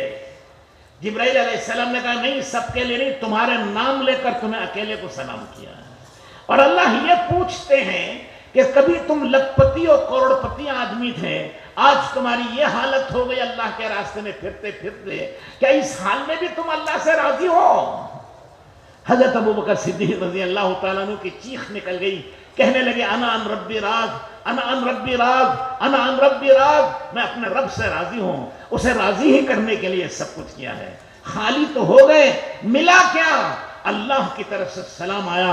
मर्दों में ये अकेले अबू बकर सिद्दीक हैं जिनको अल्लाह ने बराह रास्त सलाम किया है। औरतों में एक खदीजतुल कुबरा हैं, बस ये दो हैं जिनका नाम लेकर अल्लाह ने सलाम किया। हजरत खदीजा ने भी सारा माल लुटा दिया था, हजरत अबू बकर सिद्दीक ने भी लुटा दिया था। तो ये हैं फुकराए मुहाजिरीन जिनको अल्लाह आगे बुलाएंगे और उनको सबसे पहले जन्नत में दाखिल करेंगे। பிரியமான அடியார்கள் யார் என்பதாக கியாமத் நாள் என்று அல்லாஹ் தஆலா ஒரு அழைப்பை விடுவிப்பான். பிரியமான அடியார்கள், என்னுடைய பிரியமான அடியார்கள் முஹாஜிரின் அந்த சமயத்திலே அங்கே சமர்ப்பிக்கப்படுவார்கள். ஏழை முஹாஜிர்கள், அவர்கள் ஏழைகள் அல்ல, அவர்கள் ஏழைகள் அல்ல, அவர்கள் கோடீஸ்வரர்கள். செலவு செய்து செய்து செய்து அல்லாஹ்வுடைய பாதையிலே அவர்கள் ஏழைகளாகி விட்டார்கள். அல்லாஹ்வுடைய பாதையிலே செலவு செய்வதில் அவர்களுக்கு இன்பம் கொண்டார்கள், செலவு செய்து ஏழைகளாகி விட்டார்கள். ஆக கனவான்களே சோர்களே, ஹஜ்ரத் அபூபக்கர் சித்திக் ரலியல்லாஹு தஆலா அன்ஹு, அல்லாஹ் அவர்கள் சீஃப் மேஜிஸ்ட்ரேட் உடைய சீஃப் ஜஸ்டிஸ் உடைய அந்தஸ்து வைக்கக்கூடியவர்கள். எக்ஸ்போர்ட் இம்போர்ட் உடைய மிகப்பெரிய வியாபாரம் அவர்கள் செய்து கொண்டிருந்தார்கள். துணிக்கடைக்கு வியாபாரி, லட்சக்கணக்கான தீனார் திர்ஹம்களுக்கு சொந்தக்காரராக இருந்தார்கள். அல்லாஹ்வுடைய பாதையிலே செலவு செய்து செய்து செய்து நிலைமை எந்த அளவுக்கு ஆகிவிட்டது என்றால், அணிந்து கொள்வதற்கு ஒழுங்கான ஆடையும் இல்லாமல் கோணி பையை கொண்டு தன்னுடைய உடலை மறைத்துக் கொண்டார்கள். முட்களை கொண்டு அதை இணைத்துக் கொண்டு வந்து நபியிடத்திலே சமர்ப்பணமாகின்றார்கள். அதே நேரத்தில் நபி சாசனம் பார்க்கின்றார்கள், ஜிப்ரீல் அலைஹிஸ்ஸலாமும் இதே கோலத்துடன் வந்து விட்டார்கள். ஓ ஜிப்ரீல், இன்று நீங்கள் என்ன ஆடை அணிந்து கொண்டிருக்கின்றீர்கள்? உங்களுடைய நிலைமை என்ன எப்படி இருக்கின்றது? யா ரசூலல்லாஹ், உங்களுடைய நண்பர் ஹஜ்ரத் முஹம்மது ஸல்லல்லாஹு அலைஹி வஸல்லம் தீனுக்கு செலவு செய்து செய்து அவர்கள் எந்த நிலைக்கு வந்து விட்டார்களோ அது அல்லாஹ் பிரியப்பட்டான். அல்லாஹ் மகிழ்ச்சி அடைந்து எனக்கு மட்டும் அல்ல, வானத்தில் இருக்கக்கூடிய அத்தனை மலக்குகளுக்கும் அல்லாஹ் கட்டளையிட்டு விட்டான், என்னுடைய அபூபக்கரை போன்று நீங்களும் ஆடை அணிந்து கொள்ளுங்கள் என்பதாக. யா ரசூலல்லாஹ், வானத்தில் இருக்கக்கூடிய அத்தனை மலக்குகளும் என்று அபூபக்கருடைய கோலத்தில் தான் இருக்கின்றார்கள். இதே கோணி பையுடன் முட்களை இணைத்த நிலையில் இவர்கள் இருந்து கொண்டிருக்கின்றார்கள் என்பதாக கூறினார்கள். மீண்டும் அல்லாஹ் ஜிப்ரீல் மூலமாக ஜிப்ரீல் அலைஹிஸ்ஸலாம் சொன்னார்கள், யா ரசூலுல்லாஹ் ஸல்லல்லாஹு அலைஹி வஸல்லம், அல்லாஹ் உங்களுடைய நண்பர் அபூபக்கருக்கு சலாம் சொல்லி அனுப்பி. இதை கேட்டவுடன் நபி அபூபக்கர் கூறுகின்றார்கள், யா ரசூலல்லாஹ், எல்லோருக்குமா எனக்கு மட்டுமா? ஜிப்ரீல் அலைஹிஸ்ஸலாம் கூறினார்கள், அல்லாஹ் தஆலா அபூபக்கருடைய பெயர் வாங்கி சொல்லியிருக்கின்றான், அபூபக்கருக்கு என்னுடைய சலாம் சொல்லுங்கள், இதையும் கேட்டு வரும்படி என்னை அனுப்பியிருக்கின்றான். இப்படிப்பட்ட நிலையிலும் அபூபக்கர் அல்லாஹ்வை கொண்டு பொருந்திய நிலையில் இருக்கின்றாரா, இதை அறிந்து கொண்டு வரும்படி என்னை அனுப்பியிருக்கின்றான்.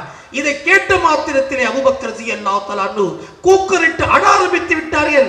ஆனந்த கண்ணீருடைய கண்ணீர் துளிகள் அவருடைய கண்களிலிருந்து வெளியே வர ஆரம்பித்து விட்டன. அல்லாஹ்வுடைய சலாம் பூமியில் கிடைத்த ஒரு ஆண் மகன் இருக்கின்றான் என்றால் அவர்தான் ஹஜ்ரத் அபூபக்கர் சித்திக் ரலியல்லாஹு தஆலா அன்ஹு. பெண்களிலே ஒரு பெண்மணிக்கு இப்படிப்பட்ட சலாம் அல்லாஹ்வின் புறத்திலிருந்து கிடைத்தது என்றால் அவர்கள் தான் ஹஜ்ரத் கத்தீதத்துல் குப்ரா ரலியல்லாஹு தஆலா அன்ஹு. அவர்கள் செய்த அமல் என்ன? மிகப்பெரிய கோடீஸ்வர செல்வ சீமாட்டியாக இருந்தார்கள். தீனுக்காக வேண்டி அத்தனையும் செலவு செய்து அவர்களுடைய கடைசி நிலையிலே அவர்கள் கிழிந்த ஆடை அணிந்து கொண்டிருக்கக்கூடிய நிலையிலே உலகத்தை விட்டு பிரிந்தார்கள். அல்லாஹ் தஆலா ஒரு பெண்மணிக்கு சலாம் சொன்னான் என்றால் அவர்களும் தீனுக்காக வேண்டி செலவு செய்ததின் காரணமாகத்தான்.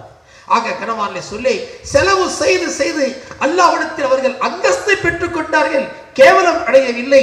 அல்லாஹ்வுடைய சலாம், அல்லாஹ்வுடைய பொருத்தம் அவர்களுக்கு கிடைத்து விட்டது.